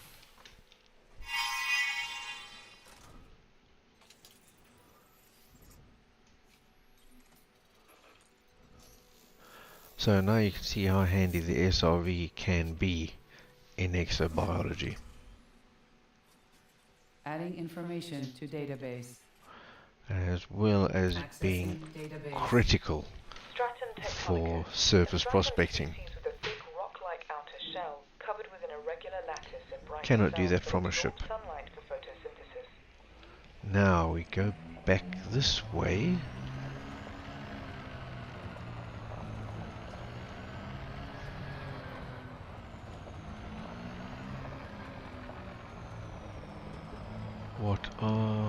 What is this?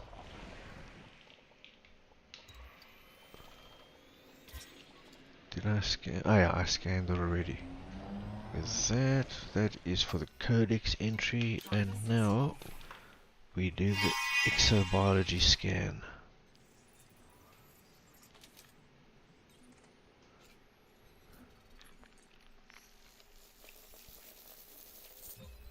Fascinating. And also need Accessing 500 database. meters.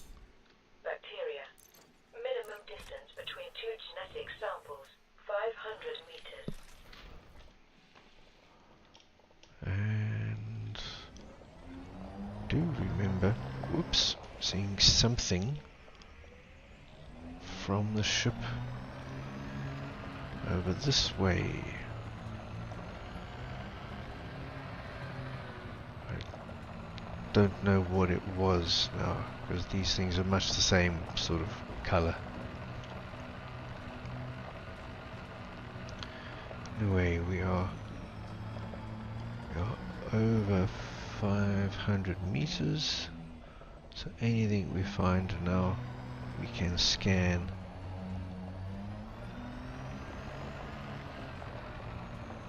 What is this? Ah, there we go, there's one here, one big one.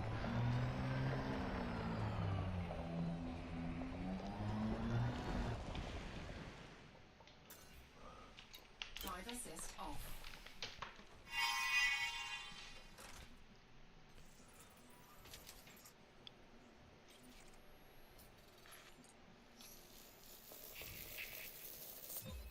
Scanning now. There we go. Accessing database. Bacteria. True unicellular extremophiles capable of living in the full spectrum of temperatures, chemical soups and atmospheres. Not They seeing form a any kaleidoscopic range of patterns evidence and of colours based on their meteorites. metabolism. They derive energy from photosynthetic, chemosynthetic or thermosynthetic processes.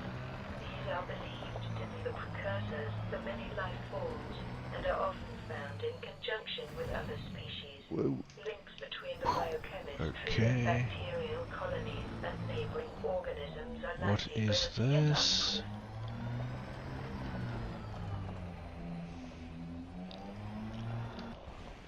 Ah, that's just outside of the 500 meter range. Just inside 500 meters. I don't think this is going to count. Ah, bugger. Wow.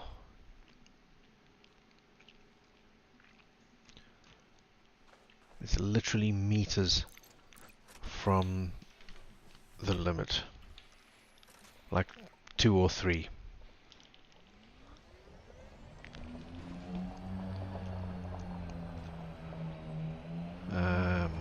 Okay, the ship is there. So we will go this way.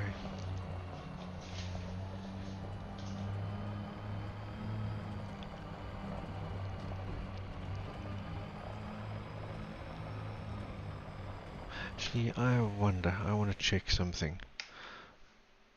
I want to look at...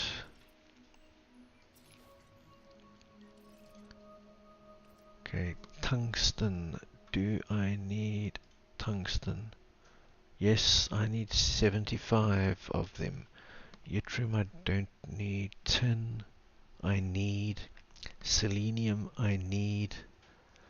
Vanadium no.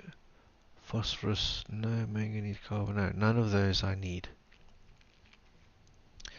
Selenium, tin, tungsten. And these percentages are not too bad. They're not the best, but they're definitely not the worst. So I think what I am going to do... Dismiss the ship. Ship dismissed. As you wish. Orbital navigation system online.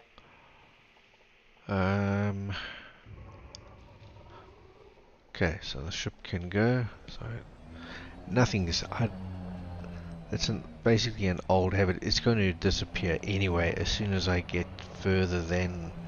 I think it's like 2 kilometers from it.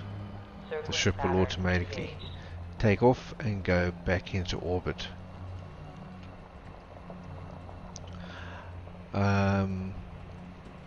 I don't know why it does that in the game, but what can happen if you, especially like if you're inside civilized space,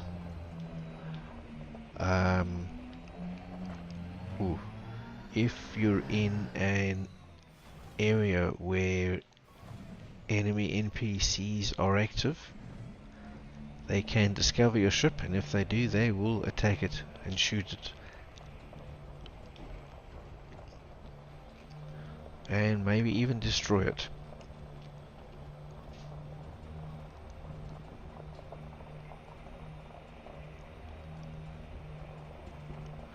Now that will be bad.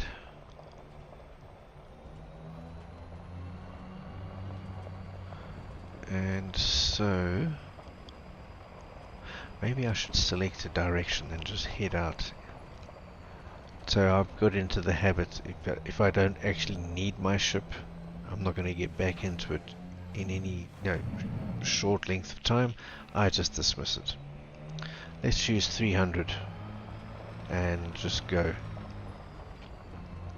We still have our last bacterium to scan, but we're likely to find some on our way. That is not. No.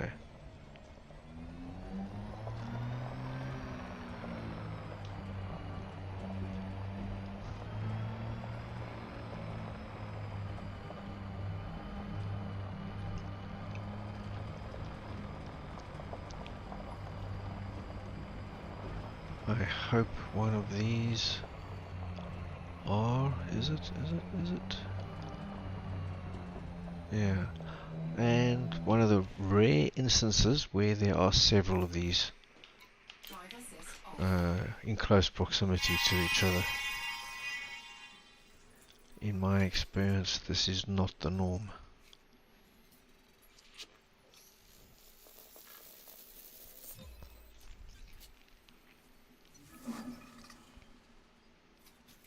Compiling data now. Alright, so that is done. Accessing database. So now, Bacterium service. surface A prospecting. sunlight converting bacterial species on worlds without Let's see. dominated by we go around this Self-adapting. way. Their colonies resemble brain-shaped mass of smaller connected cells.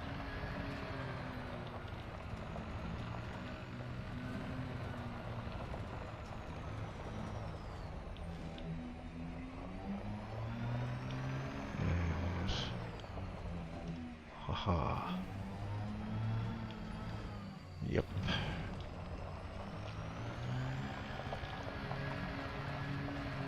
Yeah, on flat planets like these, I'm going to try my best to do surface prospecting, because as you can see, you can really belt along at maximum speed with little to no risk. This is relatively high gravity, 0.4 Gs, so handling it will be much better.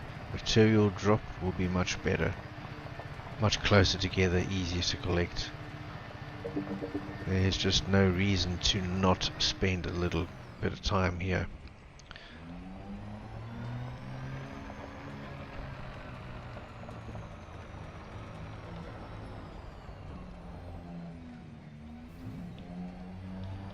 Assuming the terrain stays the same, and it looks like it mostly does.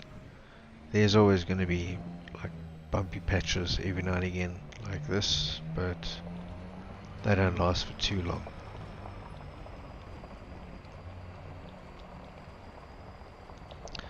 Now, is there something over that way? Maybe. Much more control, much more traction on this planet than the previous one. I think it's this way.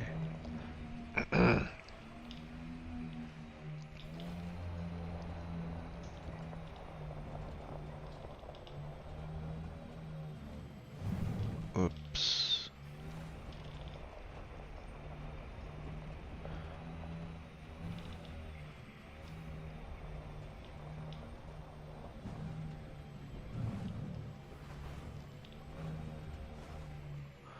I'm curious. Drive assist off.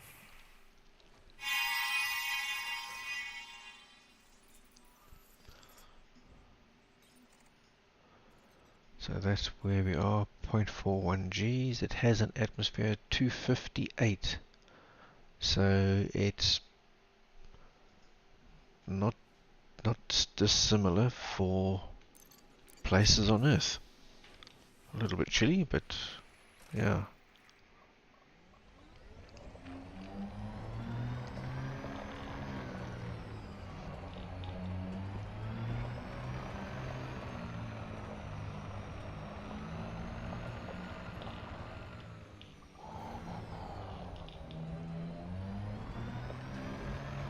And there is a Mesosaurite ahead somewhere. Whoops.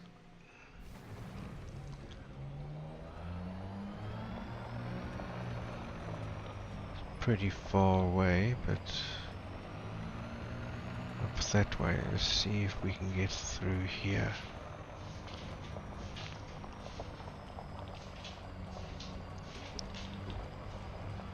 Okay, now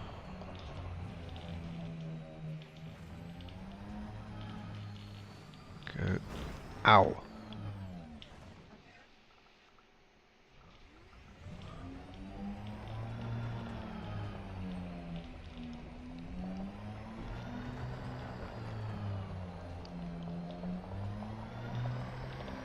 See, that bump didn't do as much damage as I thought it would, because we have already pre-strengthened the hull or chassis of this little vehicle.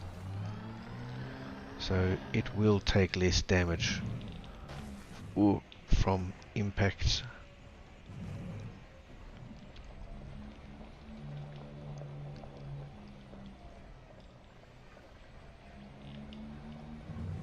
But I wish I could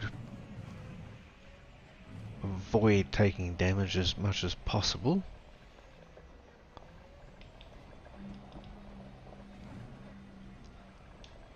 And we're coming into an area that looks like it has a lot of meteorites scattered around.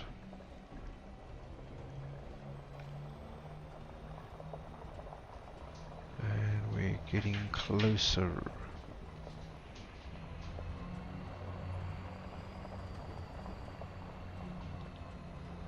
Let's go around this little hill.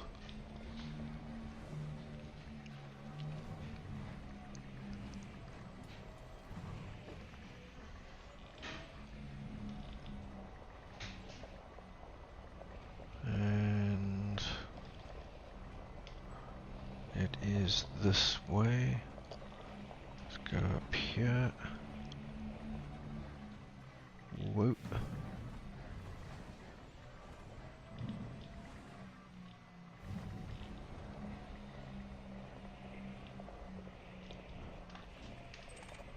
There's one. There's another one off to our right somewhere. Ouch. Of course they would be in the rockiest, bumpiest section of the planet.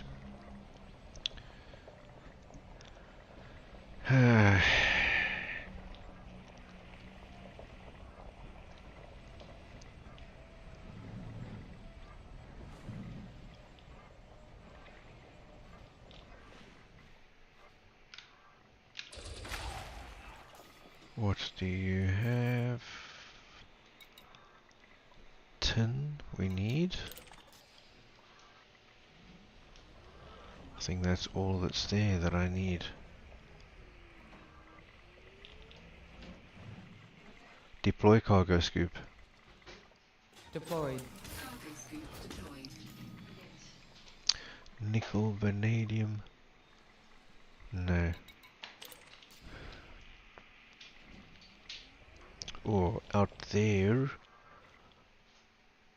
I think it's an outcrop. Oh, that's quite far away. Let's go around. And woof. This throttle is not responsive at all.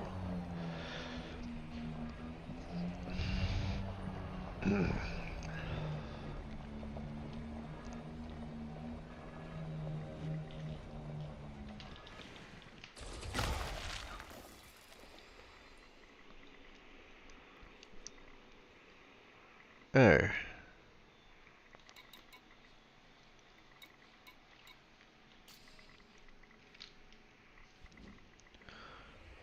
Okay, let's go this way. Outcrop or metallic?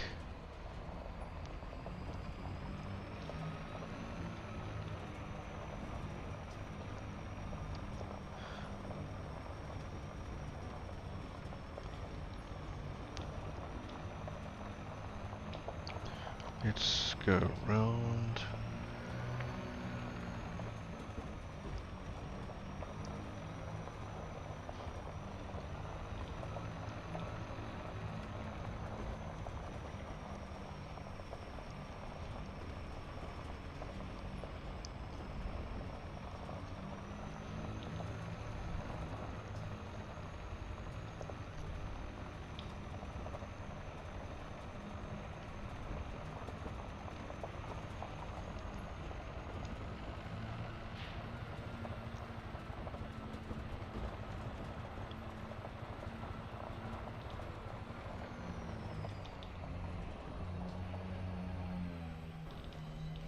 Yo, oops. Bonk, bonk, bonk. Fuck.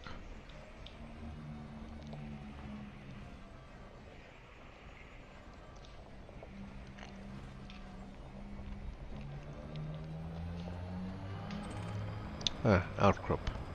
Okay.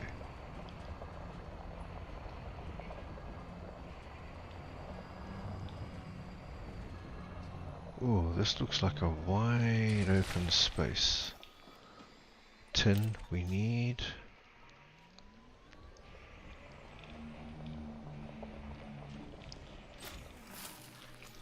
What else?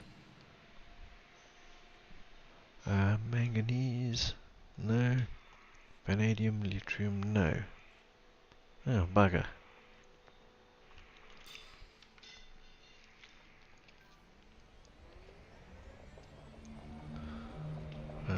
Anything else? Bronzite, chondrite that way. Let's do a quick 360. Actually, a slow a slow 360. Give the scanner a chance to show us whatever's there.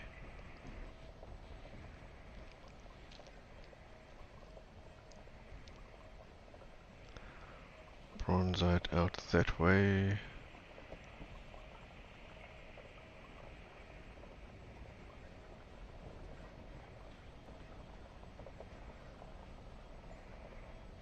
Hmm.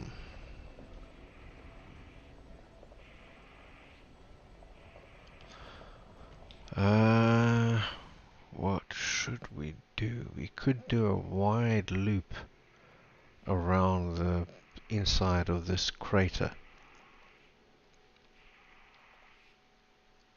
It's likely to be pretty smooth, and I think it's big enough that we'll actually get enough distance in that more meteorites will spawn.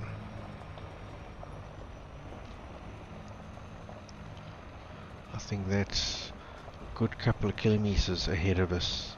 The rim is ahead of us, is quite far away. Can't really judge distance that well in the game. Not to the extent that you can in real life.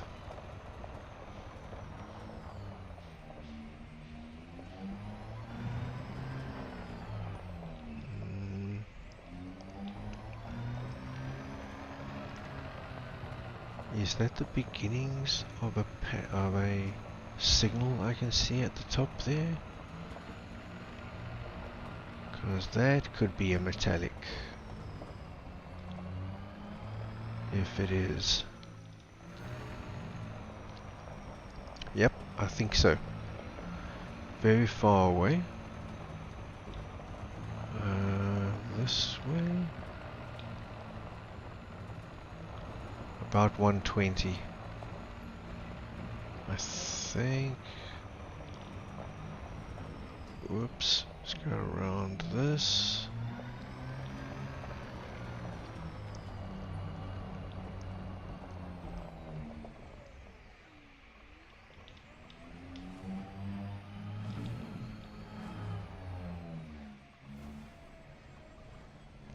There's another body up there, silhouetted against the galaxy, galactic hub.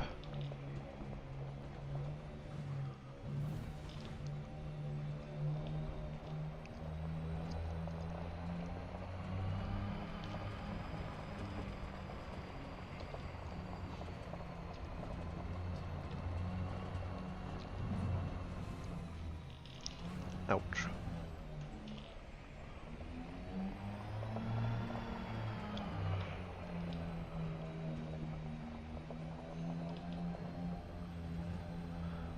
So at about 120, 130.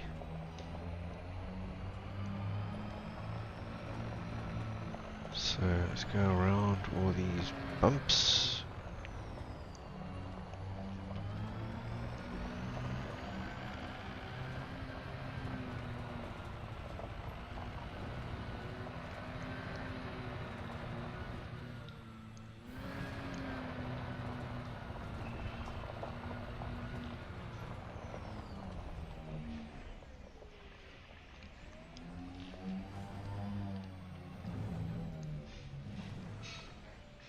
We're getting closer. Signal is getting more coherent. Two widely spaced parallel lines smeared across the bottom of the scanner there. I think that's a metallic or an outcrop. Still not 100% which one is which.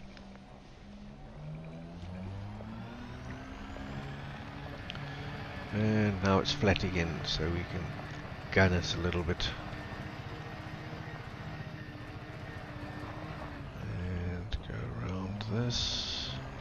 Yeah, we're getting pretty close. Looks like only one of them, but we'll take it. Outcrop, okay.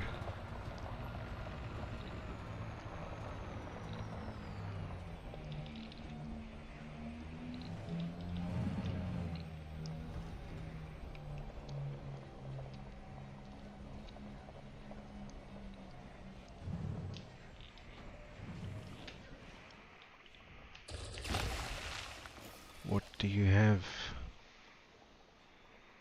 Oh no.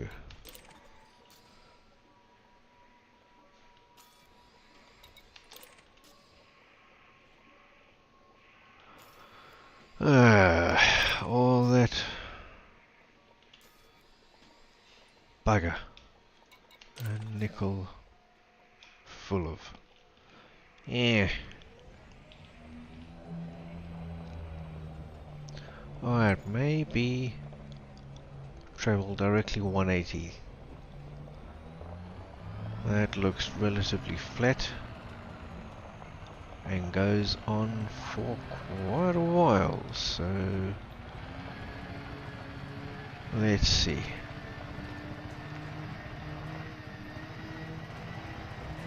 Oof.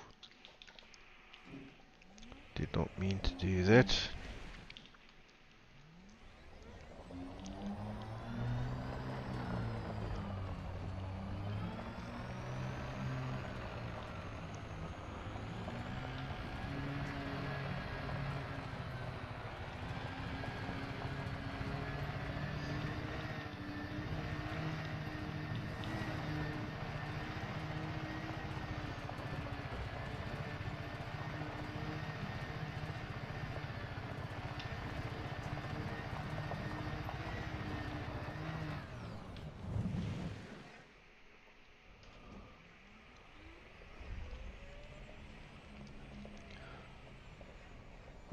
I think that is a metallic. Not quite so far. Relatively close parallel lines. Now let's hope there's more than one of these, because that'll really make my day.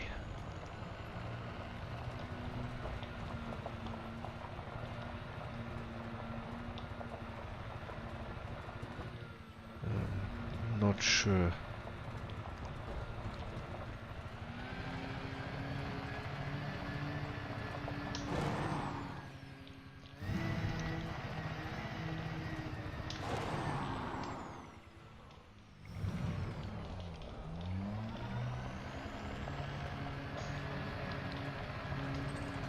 Yeah, a metallic. Only one.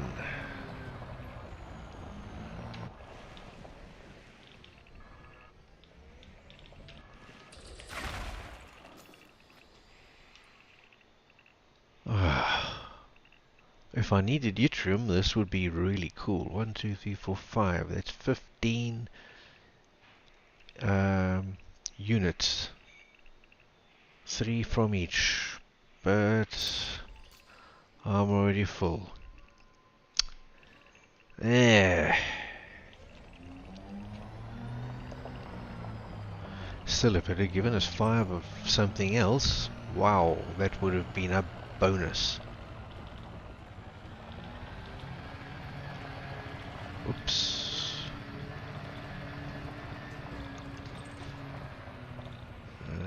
Let's do, just out of curiosity, they're easy to get to. It's nice and flat, and they may give us something we want. Okay, not that one.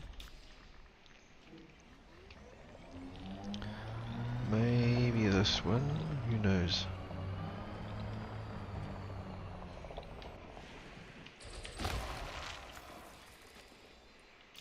No. Okay, so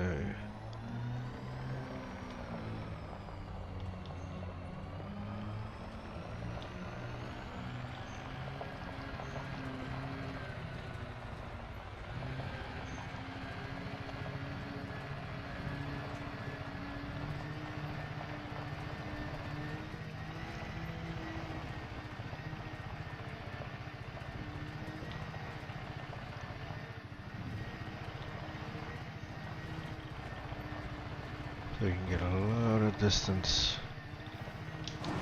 Whoops.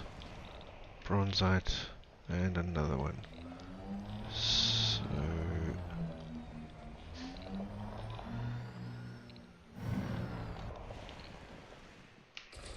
do you have anything? No.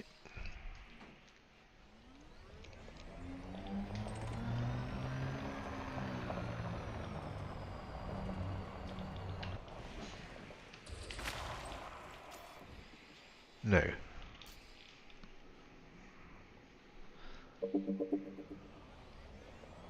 Okay, so back to 120.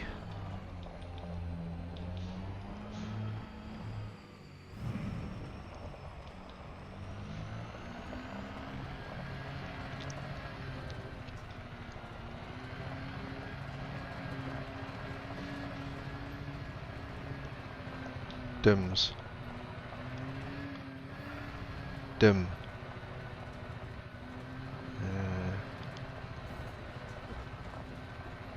I wonder if that make any difference to visibility, that I can see rocks and things coming up.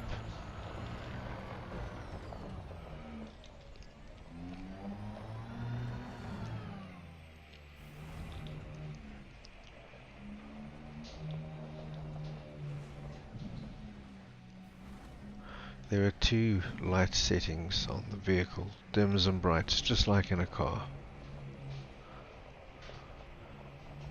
So now I have the dims on. Ooh, something this way.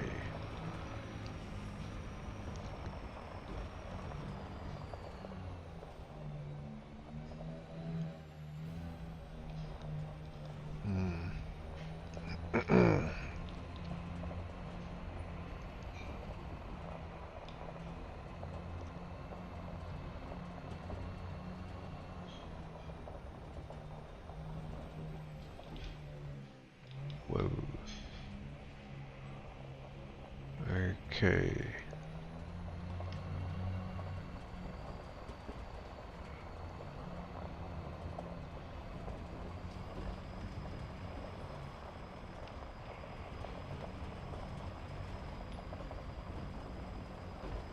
Okay, somewhere over here.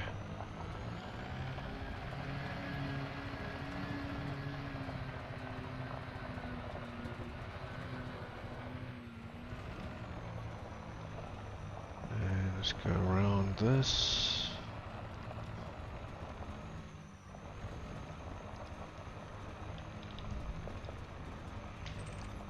Outcrop. I hope this isn't as disappointing as the last one.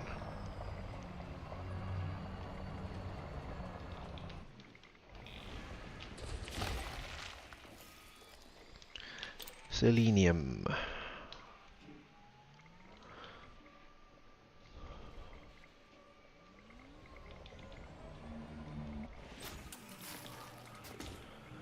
Oh.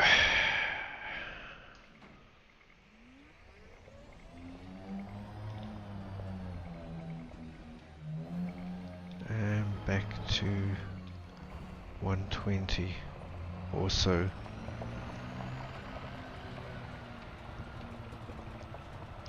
There's a bronzite on our way. Whoa, whoa, whoa. Whoa.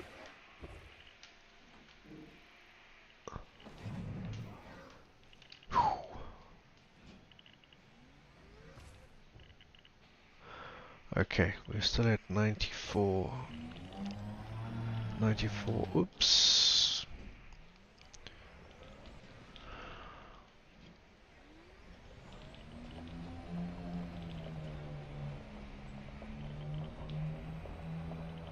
Yeah, landing landing on your roof.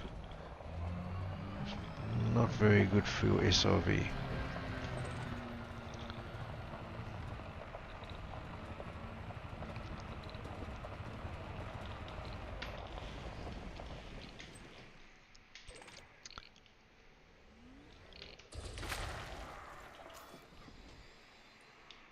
Nothing. So we will just carry on.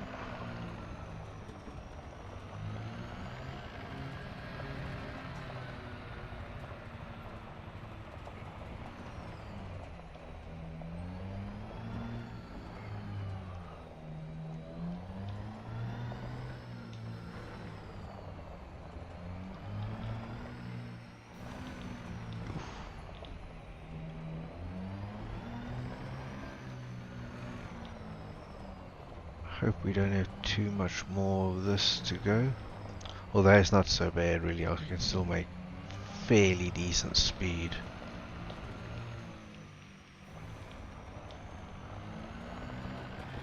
And yeah, there we go. See what that does. Does it help?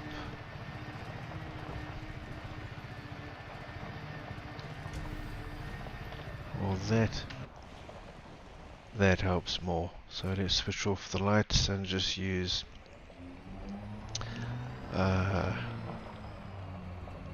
night lights.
Or oh, I see something. I think an outcrop.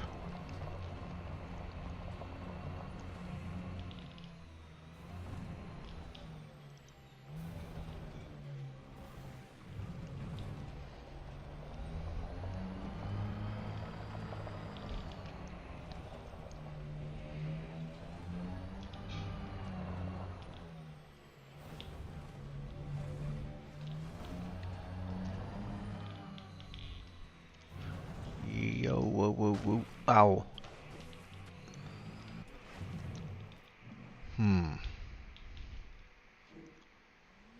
That was not good.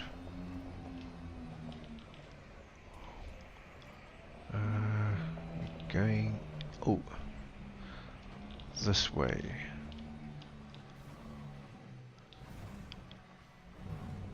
Bugger. Let's get down here and then make a left.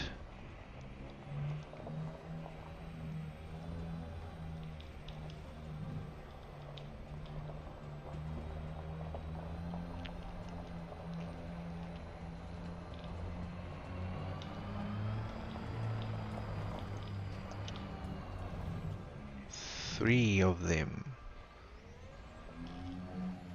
Probably it's worth it. Let's start with this one.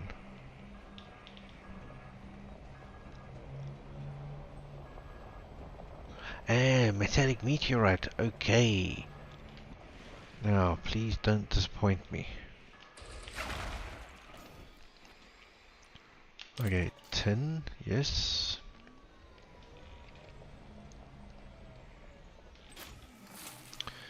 And was it tungsten? And yttrium. They like to give me yttrium.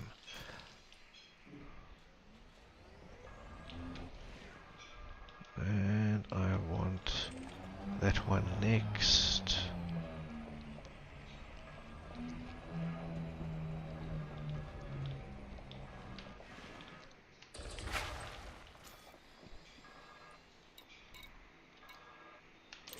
Tungsten.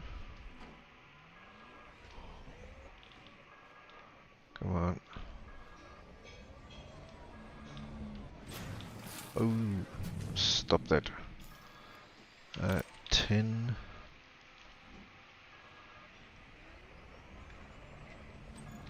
Thank. Did that? No, that didn't collect. Bugger. That's annoying when it does that. This collision bullshit ricochets me off of fragments and fragments off of me. Come on. Ain't got time for this crap.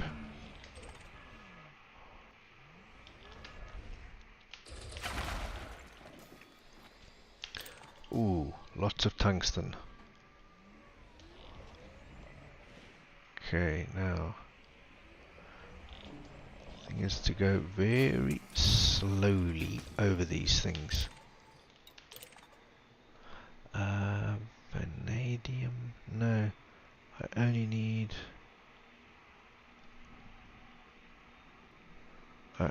tungsten.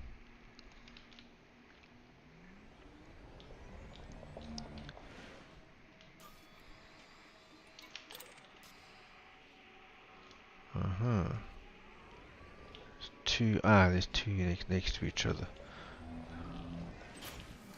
Thank you.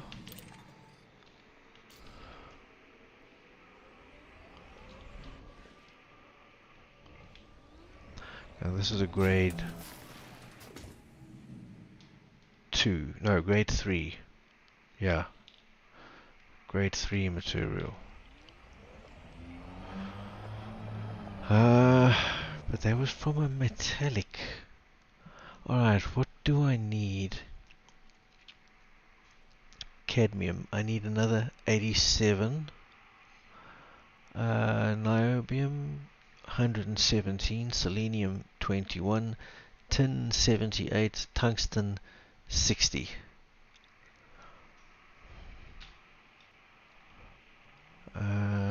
Let's go this way.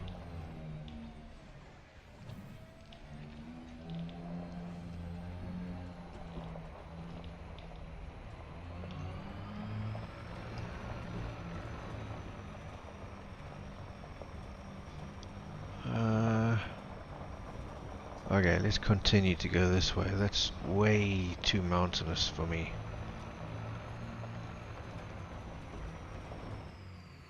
Yeah, this is way better. 70. Let's make our new direction 70. 70 or 80, whatever.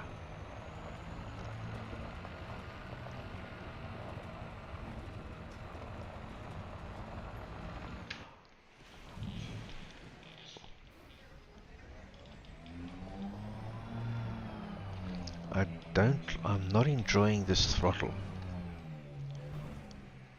It's very unresponsive. You make a change and about a second or 2 seconds left, the engine actually responds. Secondly, it's not very sensitive. You put it at 10%, engine doesn't go at all. You put it at 20, it doesn't go at all. Put it at 30, it goes at 100%.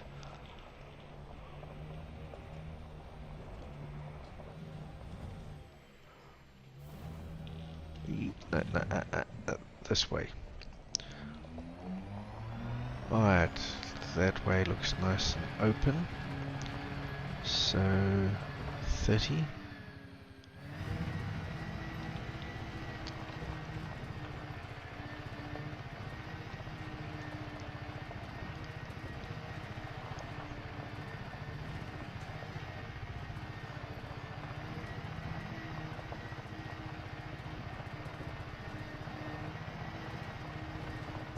Yes, bronzites, not interested.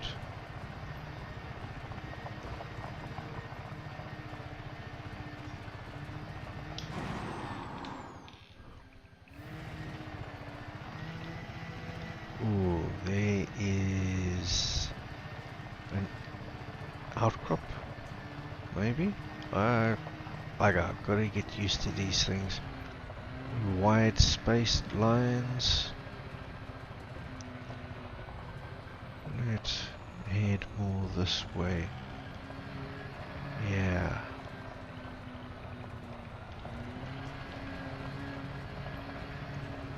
And to the right, it looks like something else too.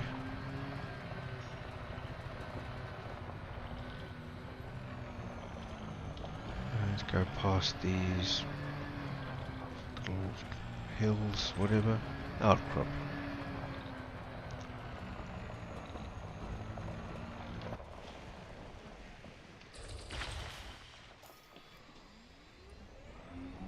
Vanadium. I don't need any of that.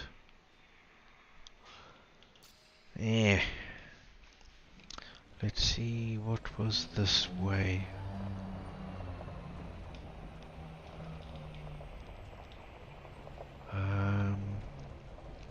Now there's something this way. And there's something else. Okay, bronzite that way. This way is metallic?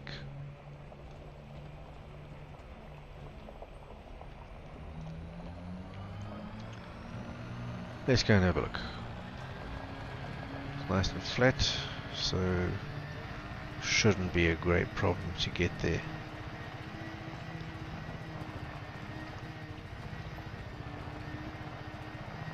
This is why it's good to take advantage of flat open planets like this while you can.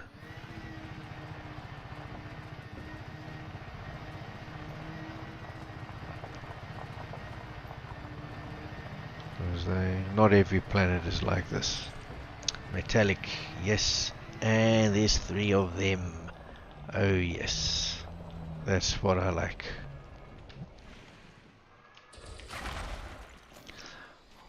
And some tin and tungsten, yes. Oh.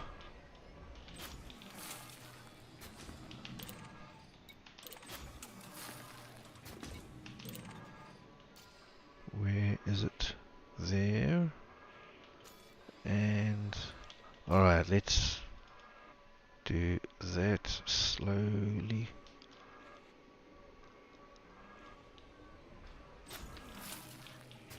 And then the tin.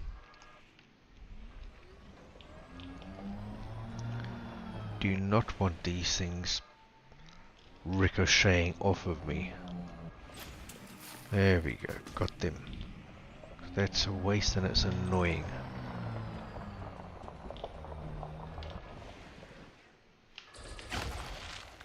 What do you have? Oh, yes, yes, yes.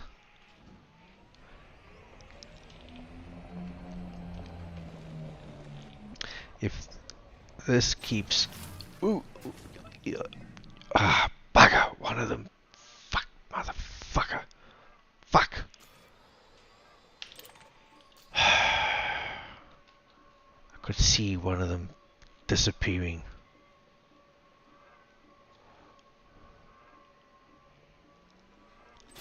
Off into the distance. Never find it now. Bugger.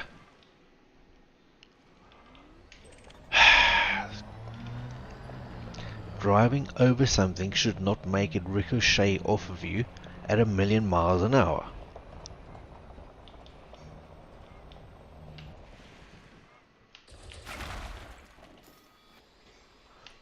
Tin. I need tin. Now I gotta be super careful. Fuel reserves critical. Yeah. Get that one. Then we get this one.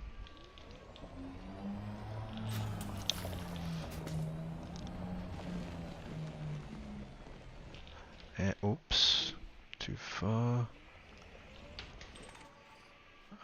Nope, tin, yes. We need that.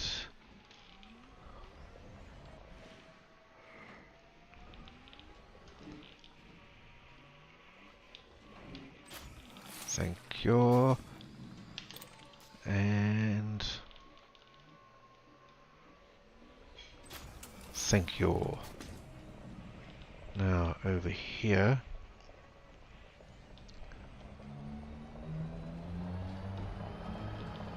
is mesosiderite. Mesosiderite.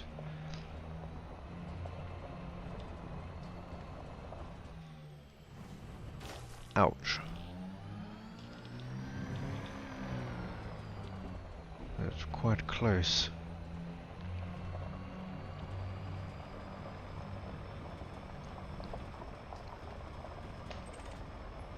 Yep.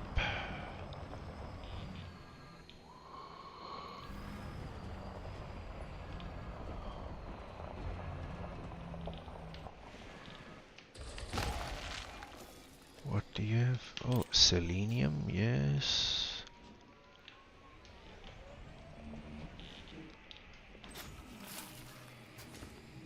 And tungsten.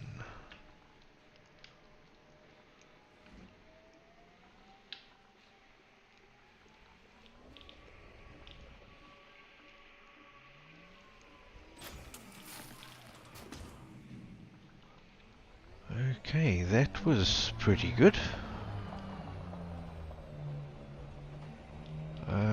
Okay, I'm not gonna bother with that. What direction?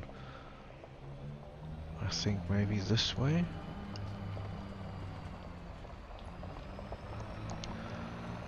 190? 180, 190? Okay.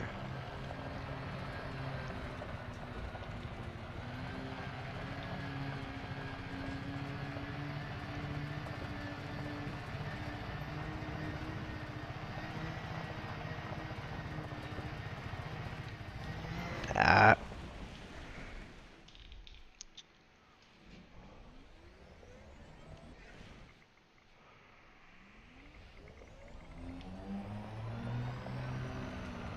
See,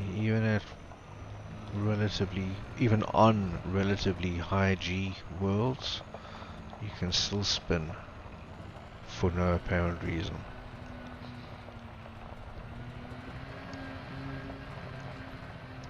Even though it's only 0.4 Gs, it still has more gravity than most of the bodies I've landed on so far in this expedition.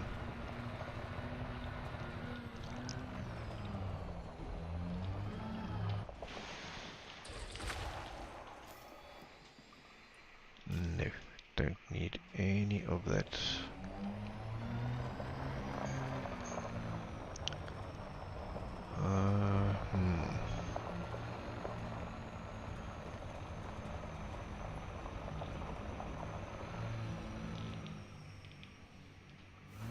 There we go.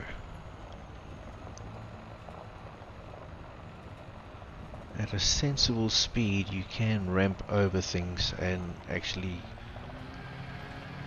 have a smoother journey, smoother ride.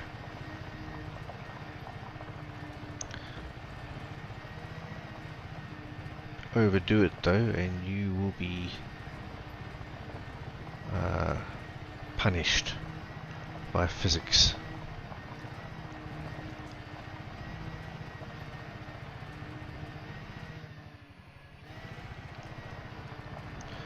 Downside of the downside of traveling fast is that you have a lot of momentum, and you go over the crest of a hill, then you can become airborne and lose traction. And if there's an obstacle that you hadn't seen because it was on the other side of the hill, you're not able to avoid it because you're airborne and you have no traction. So yeah, you can get to travel faster, but you can also get to have collisions faster.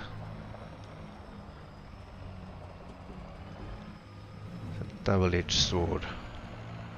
Let's go around here and see. Yeah, there we go. Go this way, open up a bit. So I've got my thumb on the boost button, so I can get airborne if I need to avoid something. But that's an emergency. That's reserved for emergencies.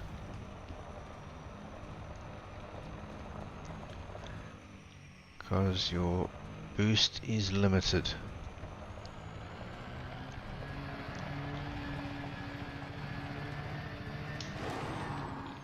See, sometimes you can be pretty sure that the obstacle is not very large and you can boost over it like I just did. But doesn't always work out like that. Let's go around these rocks. This reminds me very much of a rocky of an ice planet, flat like this with patches of rocks every now and again that you can try to dodge. So here I feel a bit more comfortable because I've got a fair bit of experience with this kind of thing. And you just ease your way in between the rocks. Just choose a path that more or less is in the same direction that you're traveling in. Try to avoid the bigger rocks, and you can carry on going like this pretty much indefinitely, as long as you take care. And then every now and again you'll come to a place like this where I don't know what's over that ridge. I'm not sure. We can just go around here.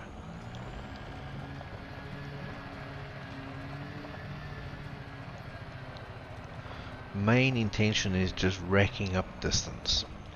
Doesn't particularly, as far as I can tell, it doesn't particularly matter what direction you travel in. I try to choose one direction so that I don't go over my own tracks. Go like go full circle.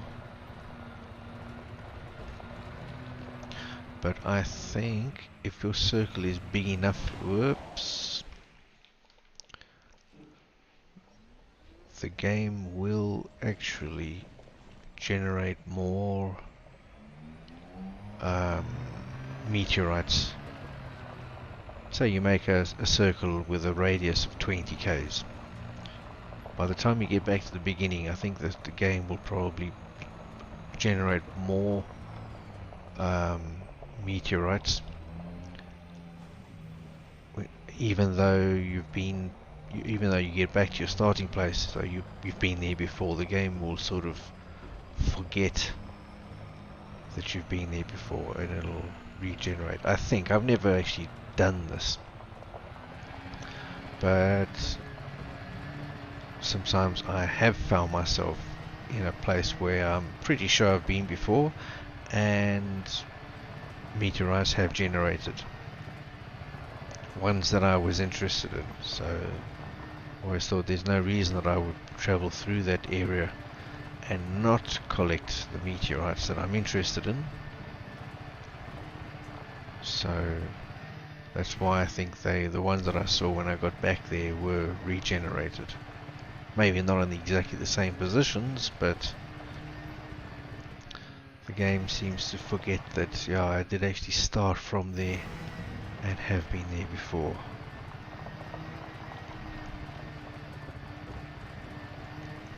Now I'm going to take a chance on this, because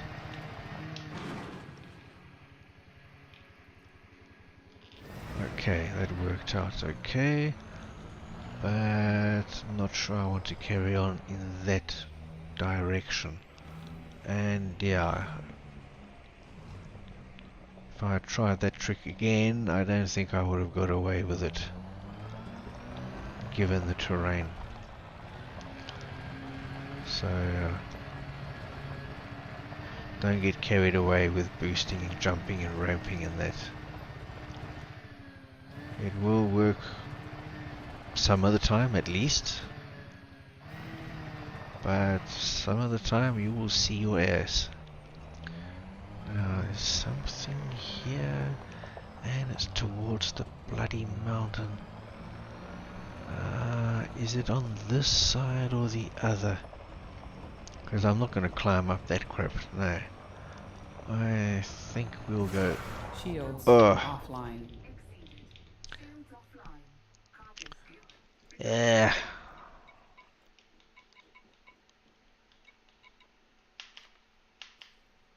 Okay. Refuel. Completed. Cargo scoop There we go. deployed. That actually gave me a fright. I was not expecting that.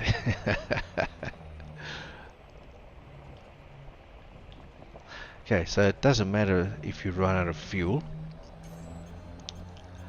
as long as you have materials to synthesize fuel, and they're so plentiful, but you just have to make sure you actually collect them.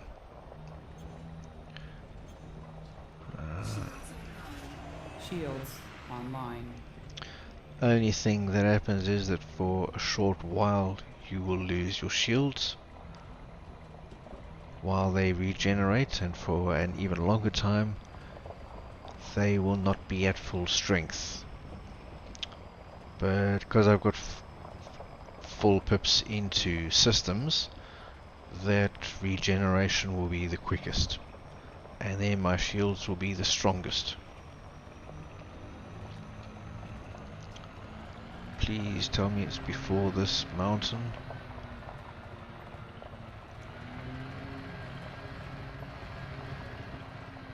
It's got to be close. Ah, wow. Holy moly. If it had been further away, it would have been further up.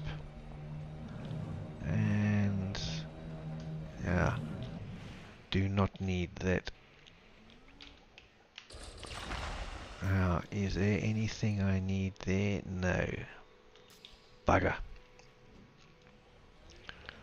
Let's go back down.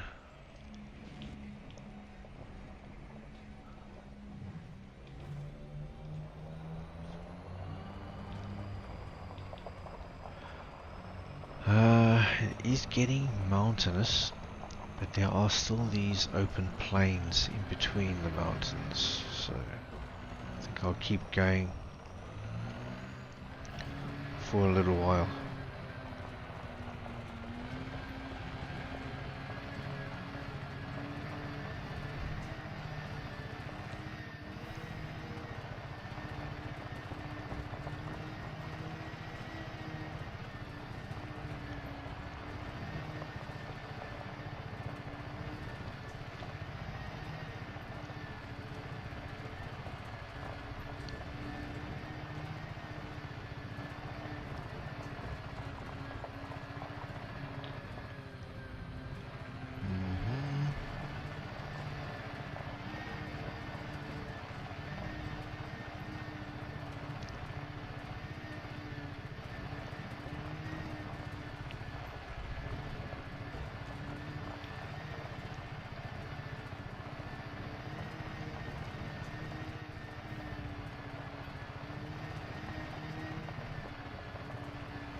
let's go.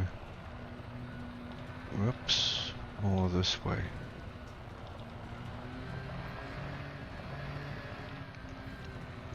Try not to hit the big rocks.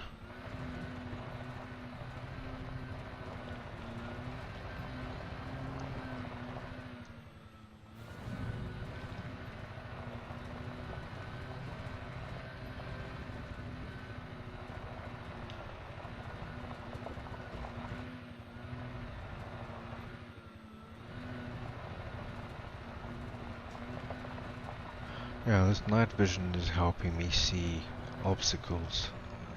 Whoops.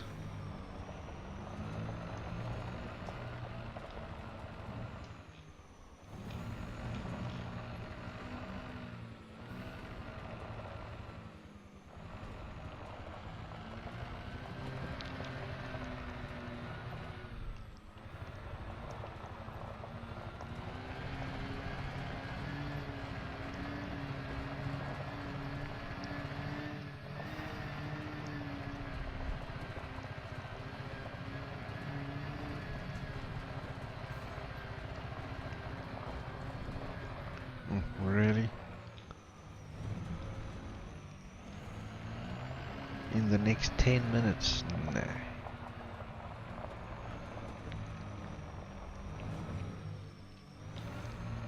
I haven't been very interested at all in the Thargoids. Not in the current Thargoid war, or even before with the various Thargoid activities that have been part of the game. I have participated in community event or whatever they call it. Ooh. And I've killed a number of Thargoid scouts.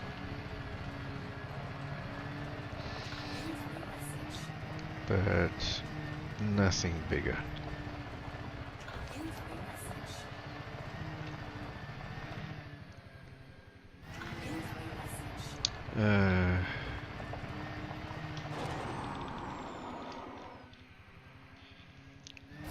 Oh. Okay, that was a bit ambitious.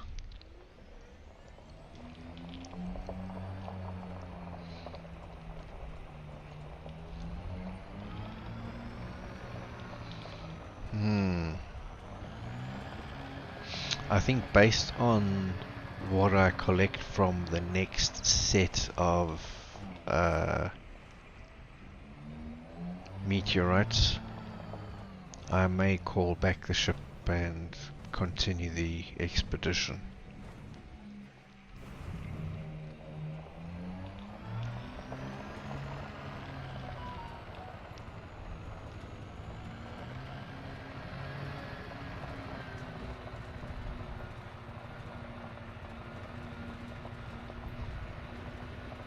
I'm hoping that to get some more. Let's go this way. Whoops. And here. I'm hoping to get some more meteorites soon. Oh, that looks like a long flat surface out that way. So we will. We will head that way. Floating rock.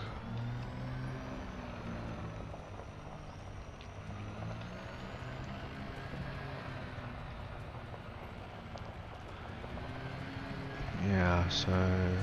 Oh.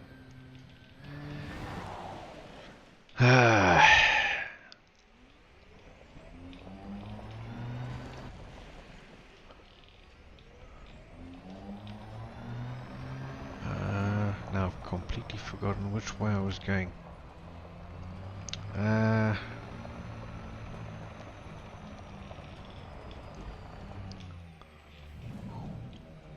There we go.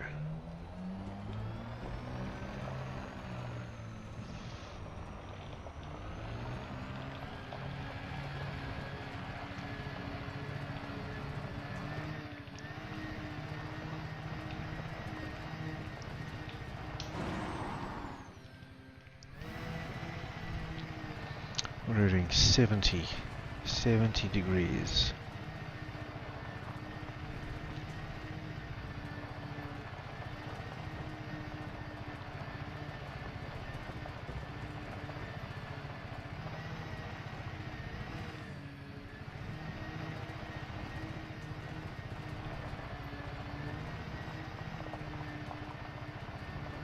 Yeah, definitely based on the next meteorites that I find and the materials I get from them. If they not, if there's not lots of what I actually need, I think I'm going to call down the ship and continue the journey.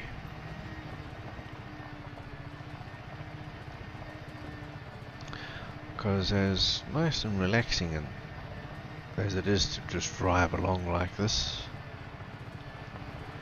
I'm not getting any further towards the easternmost star in the galaxy.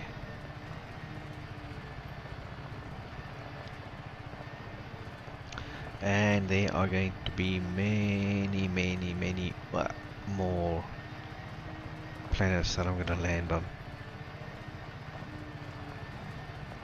I certainly won't need any of these materials before I get back to civilization, except for refueling, repairing the buggy, I call it the buggy, it's the SRV.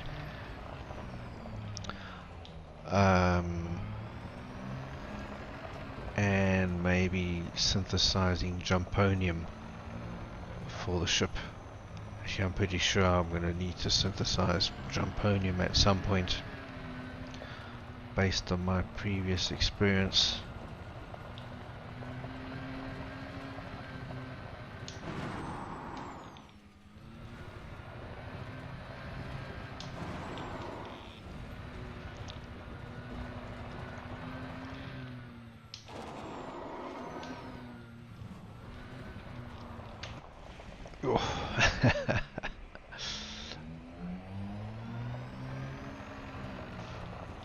And I'm expecting meteorites to start appearing fairly soon. I mean, I've driven quite a way.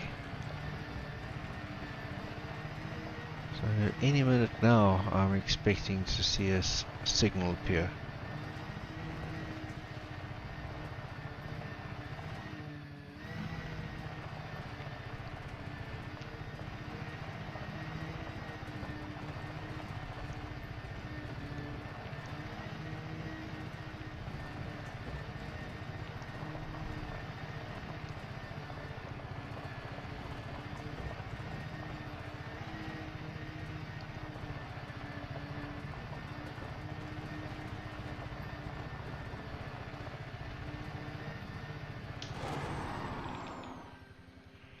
There we go. Ooh. Yeah, what was I saying earlier about boosting and going fast, jumping and all that kind of crap?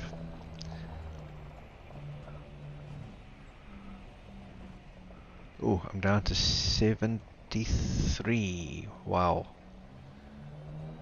But that was a big collision at maximum speed right into a rock.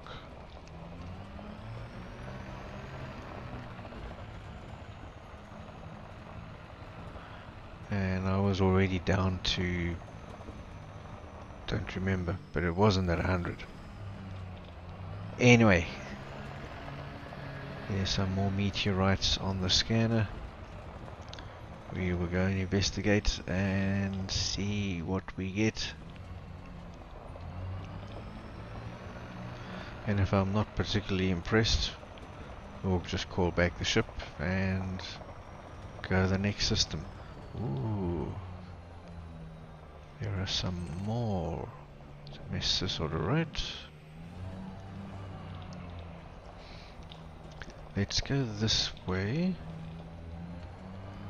because there's another one here, and then work our way back through all of these meteorites. Ah, some further along.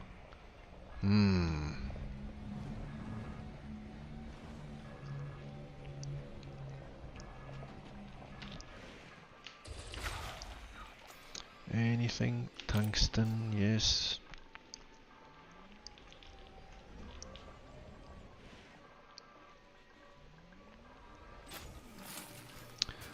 Selenium, yes.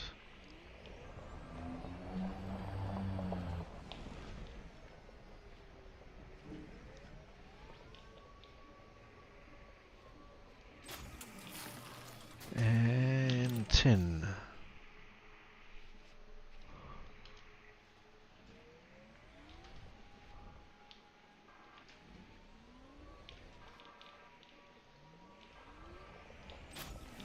Thank you. Okay, now we will get this one.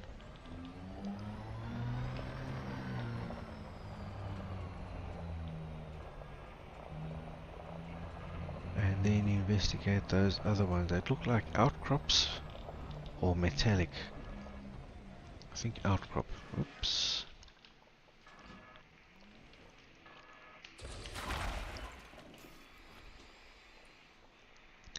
Vanadium, iron, manganese. None of which I need. Okay.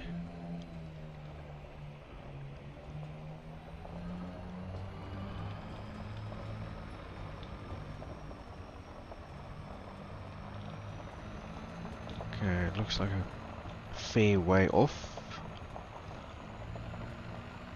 but that's okay.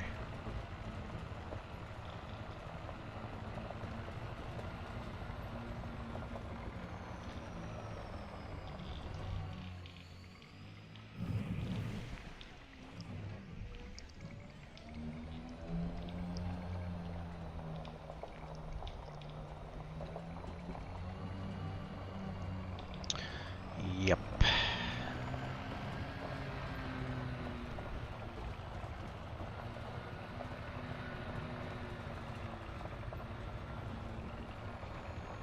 Gonna guess outcrop.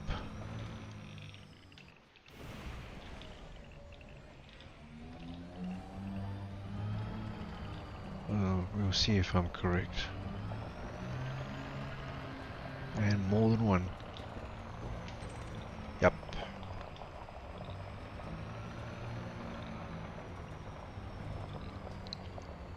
Only question is, oh, what do they have?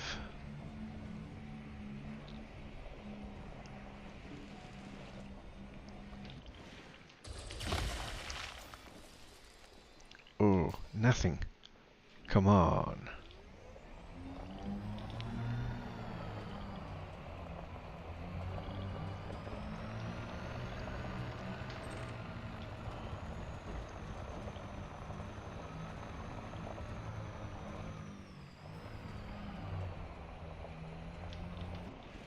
Nope. That way.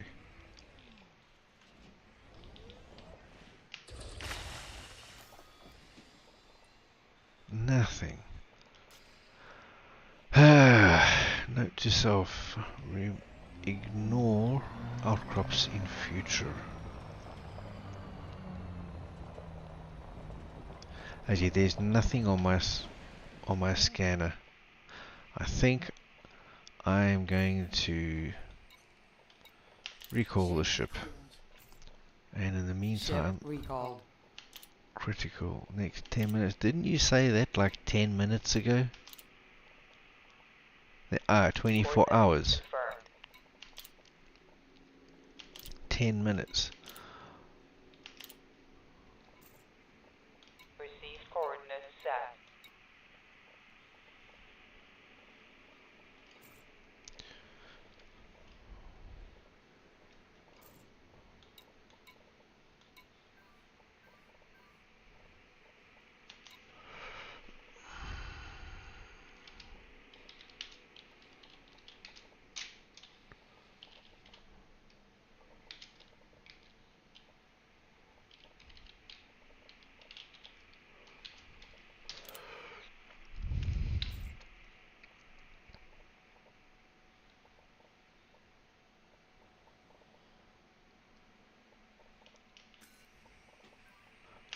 Ship recalled. I'm sure I recalled the ship.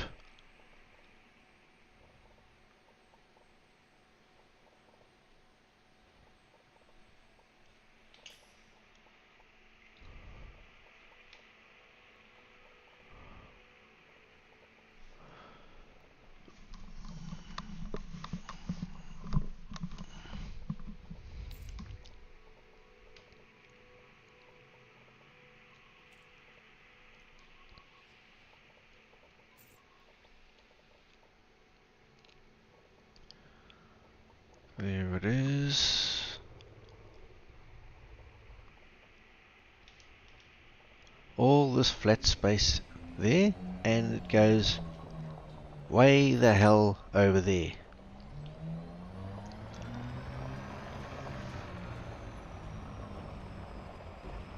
Touchdown.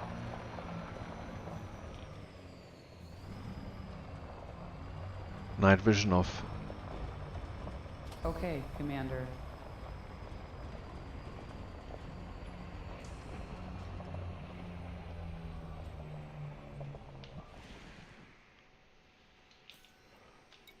Oops.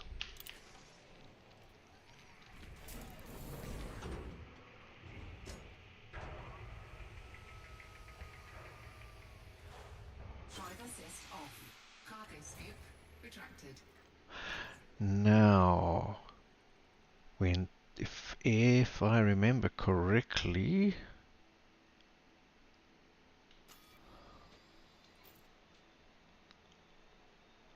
we had to go to another planet where there are 3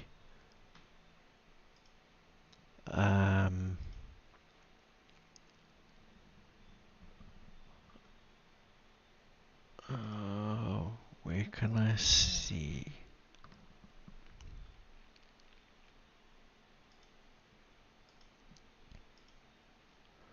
Scan grid. Okay. Where are we? We are 02.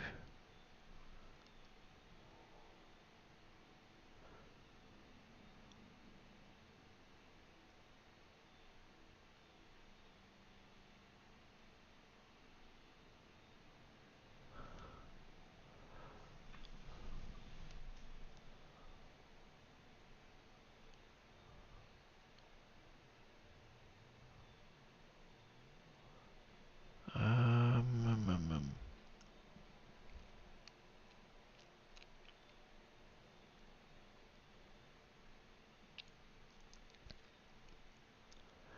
3. We need to go to number 4.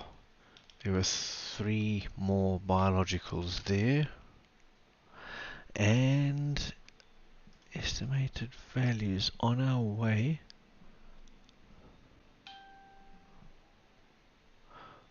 Ooh, we should actually scan the first 4 bodies anyway. So, I mean, scan and map the first 4 bodies. So what we will do,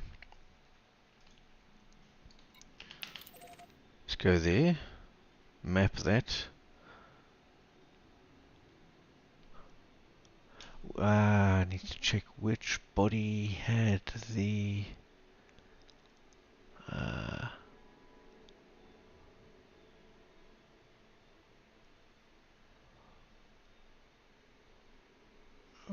scan grid.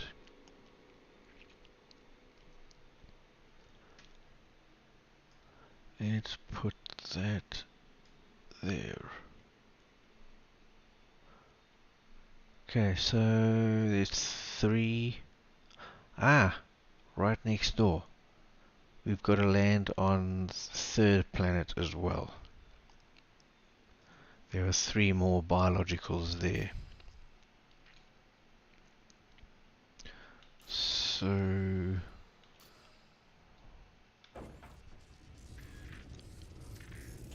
lift off. Landing gear retracted.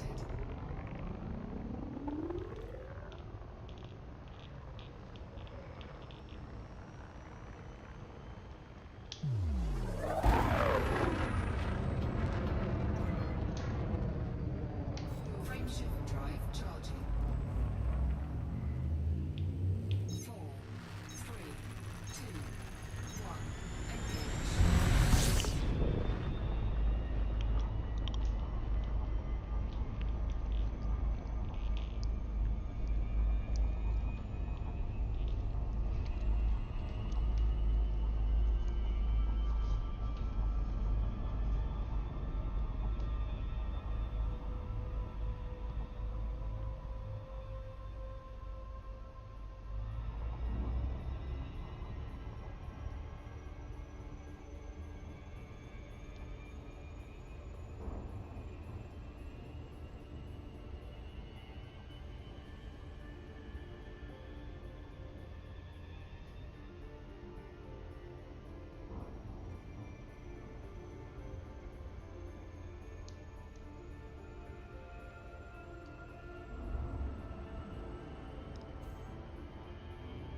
Oops. Titan, oh, you are destroyed at last. Incoming message.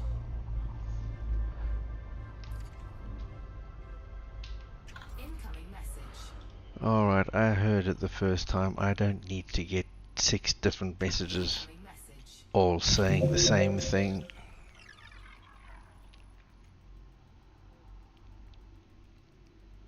I mean, I know they're trying to get us excited about it, but if you're not excited by Thargoid in the first place, this isn't going to do it.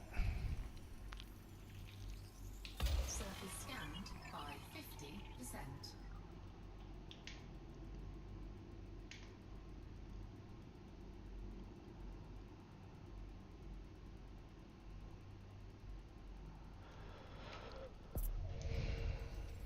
That should get us to 100%. Yep.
Okay, so we have mapped it.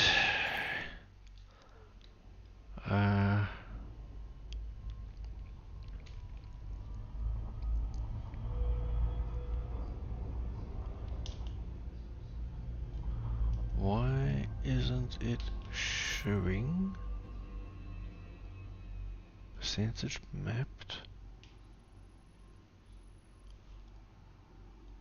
This is the third body.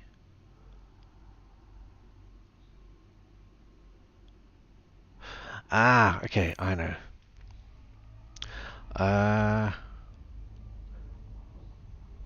Body number 3. Ah, why not? We'll go and get first footfall. Just for shits and giggles.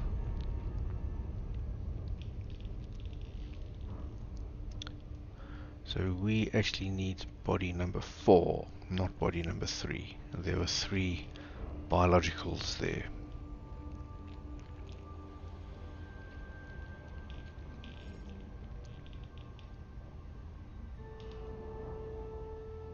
Orbital flight engaged.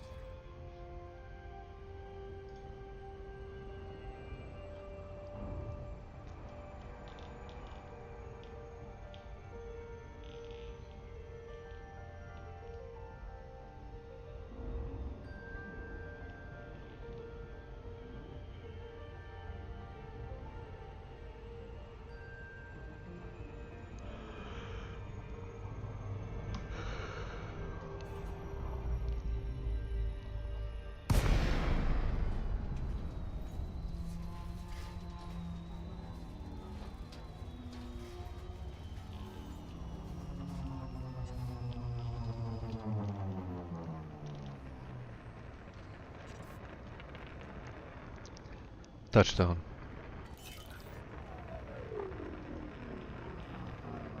Landing gear deployed.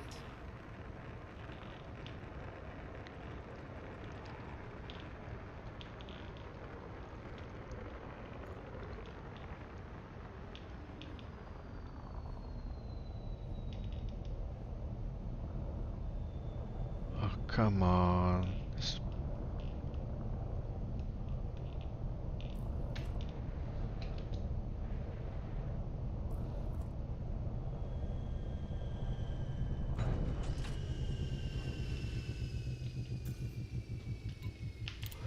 Okay, we quickly get first footfall.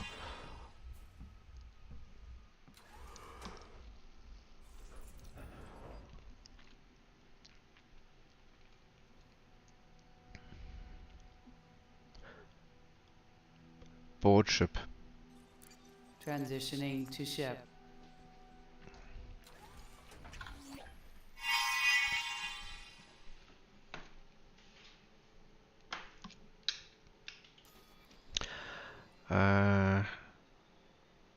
We've done that. Next is number 1.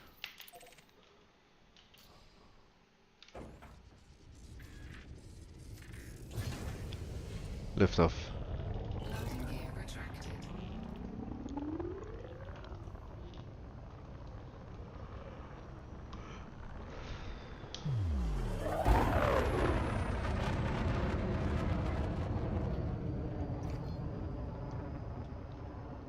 Frameshift drive charging. Now, apparently mapping this planet, the one that I'm going to map, will give me 1.6 million. Mapping the mapping the planet that I've just mapped only gave me 192,000. It's like almost a factor of 10 difference. I wonder why. Both just high metal content worlds.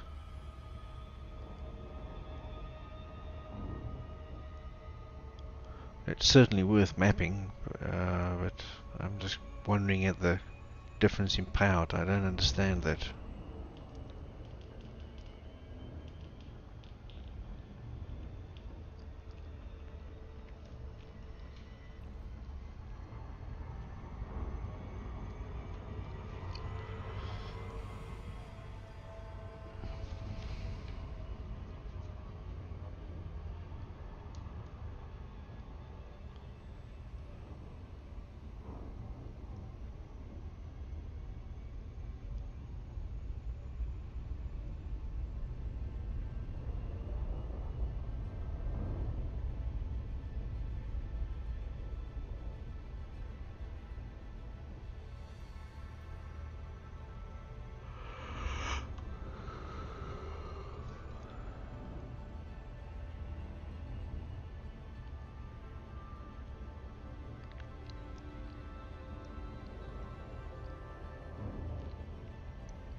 Loop of shame. This should be significant victory. Blah blah blah. Blah blah blah.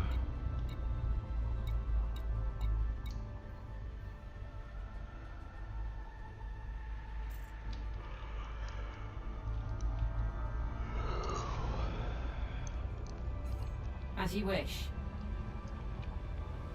What? I didn't do anything.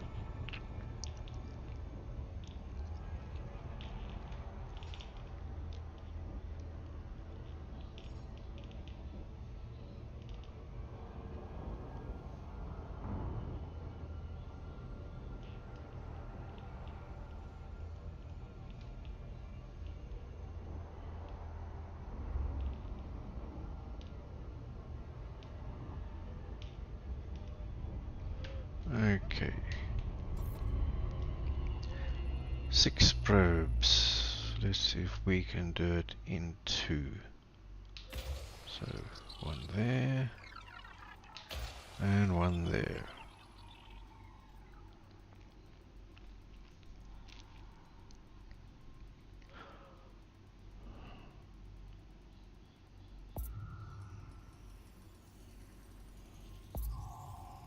Surface scan. Yep, that's enough. Surface scan complete. Okay, let's go get first footfall. 01. Wait a minute, there's no exobiology here, is there?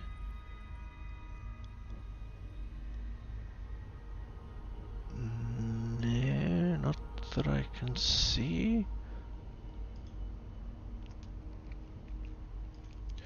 Is it even landable? Let me see.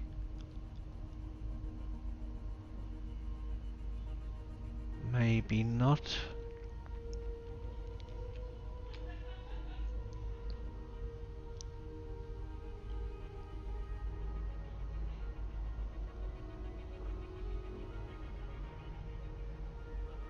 This one's landable, landable. According to ED, um,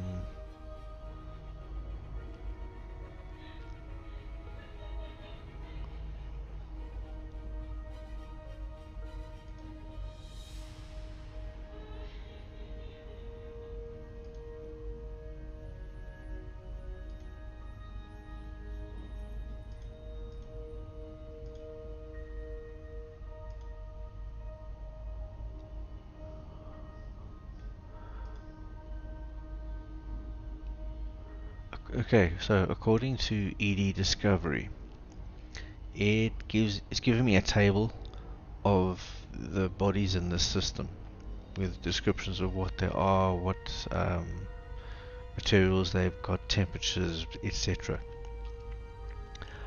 The planets that are landable, it clearly says landable in the as one of the items in the information column. The planets that are not landable don't say anything, which makes sense, but it would be nice for them to say not landable.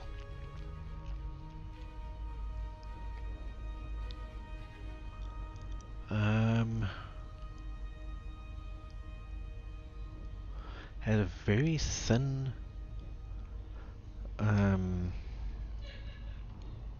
atmosphere. What does... not landable. It does not have that semicircle kind of thing around it, so this is not landable.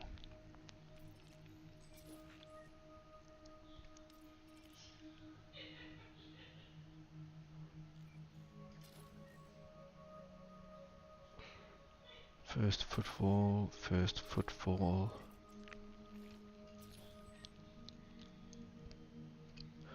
This is the one with the exobiology. It has 3 of them. This has none.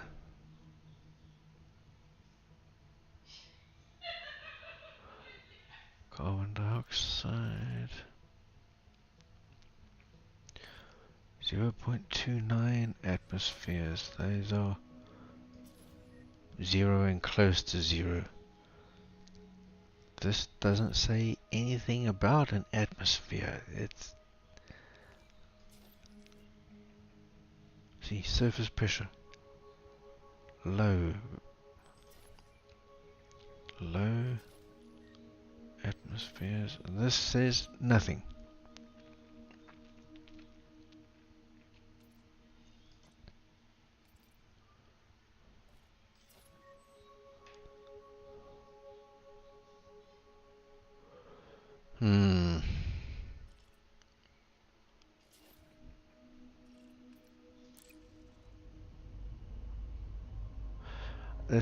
what's confusing me is the color of this planet. This blue overlay tells me usually that there is some kind of exobiology or geology down there that you can go and look for. It does exactly the same thing, except in this place there are none.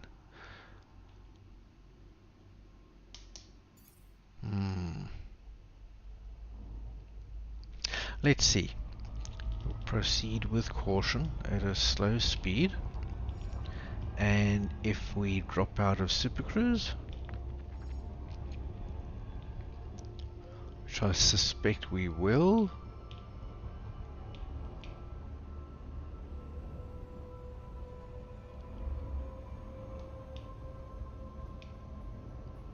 I don't get this game and atmospheres, and also there's no blue ring around this planet. This is then this yellow or green one or whatever color it is. That is likely to be the exclusion zone.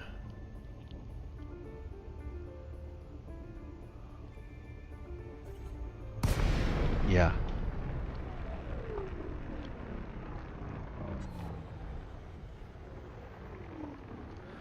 I am a couple of 1,000 kilometers above the surface. Alright, so we need to go to number 4, which is the final one we need to map. And we're going to collect some exobiology. Frameshift drive charging.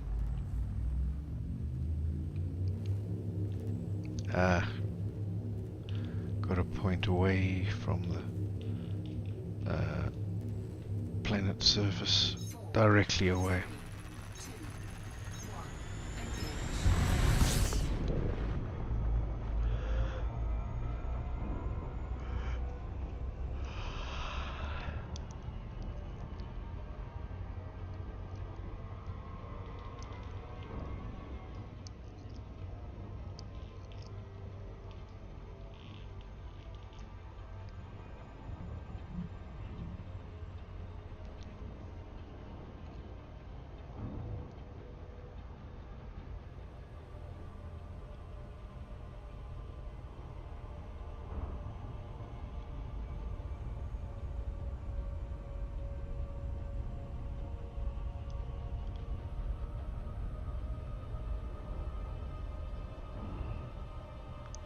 And I think what I'm going to do when I land on this planet is just close down for a short while I am going to go and consume something delicious that my wife has made for me.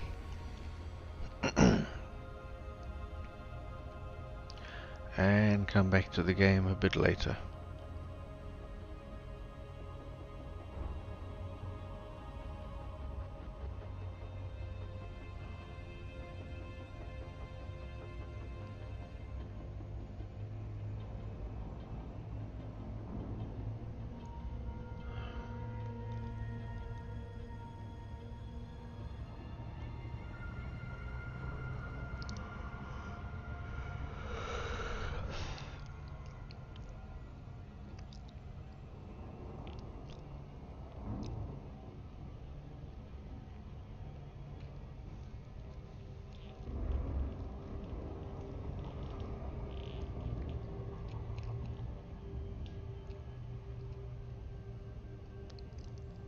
Some people might have a concern with me streaming and showing the bodies where I've been and the rewards that you can get, what's there. It makes it easier for others to come, and if they watch the stream they can find out where the goodies are, go and scan them, claim, and then go back to the bubble or somewhere and claim them before I get back to the bubble and claim them. But I'm not particularly worried about that. First of all, no one's watching my stream, And secondly, of those one or two people that do, none of them are going to be so bothered about it that they're going to come out and do that. I'm pretty sure.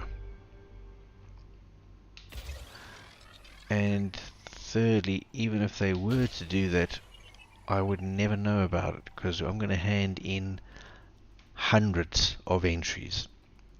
And sell. What happens is they list it on a page, on pages, and you sell a page at a time. Is scanned by 50%. So I am never going to notice that some entries I should have got more than I did, because it's not going to tell me, like you scanned this but then someone got there before you. The game doesn't do that. So I'm never going to be any the wiser, because I'm not like writing down the names of each body and the things that I've discovered on it and the potential payouts and things, and then I'm not going to compare that when I hand in the data either. So I am never going to be aware of it, and so there's even less point to anybody doing something like that, because if I'm never going to know about it, really, what's the point? There is none. Let me sit down in this big light patch. 170. Maybe I should go this way a little bit.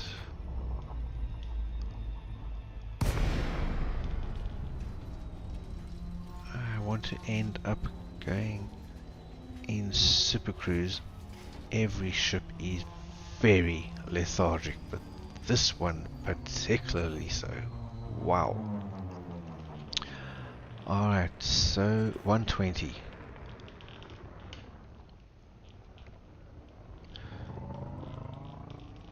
Heading 120.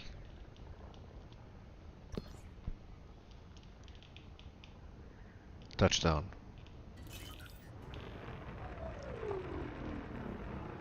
Landing gear deployed. I wonder what those are down there.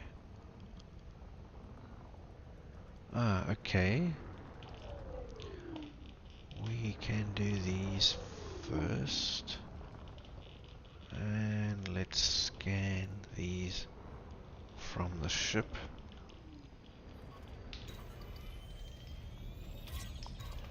Thank you.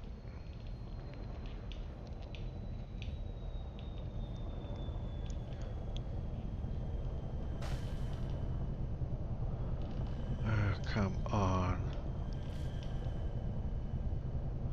Yeah, really, if you're thinking of going on a exobiology trip, my advice, don't use the Crate Phantom, because this thing really doesn't like to land anywhere.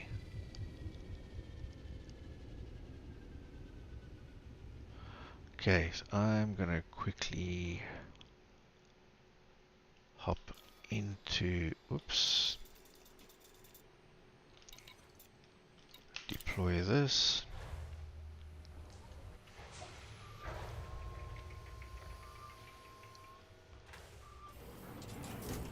And no signs of meteorites on the scanner. Drive assist off. I am gonna get first footfall.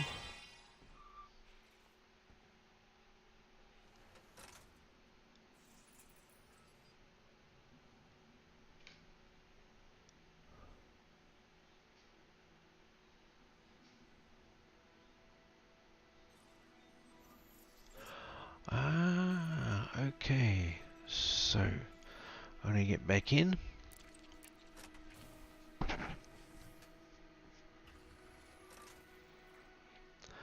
And now I'm going to exit the game and go and have something to eat.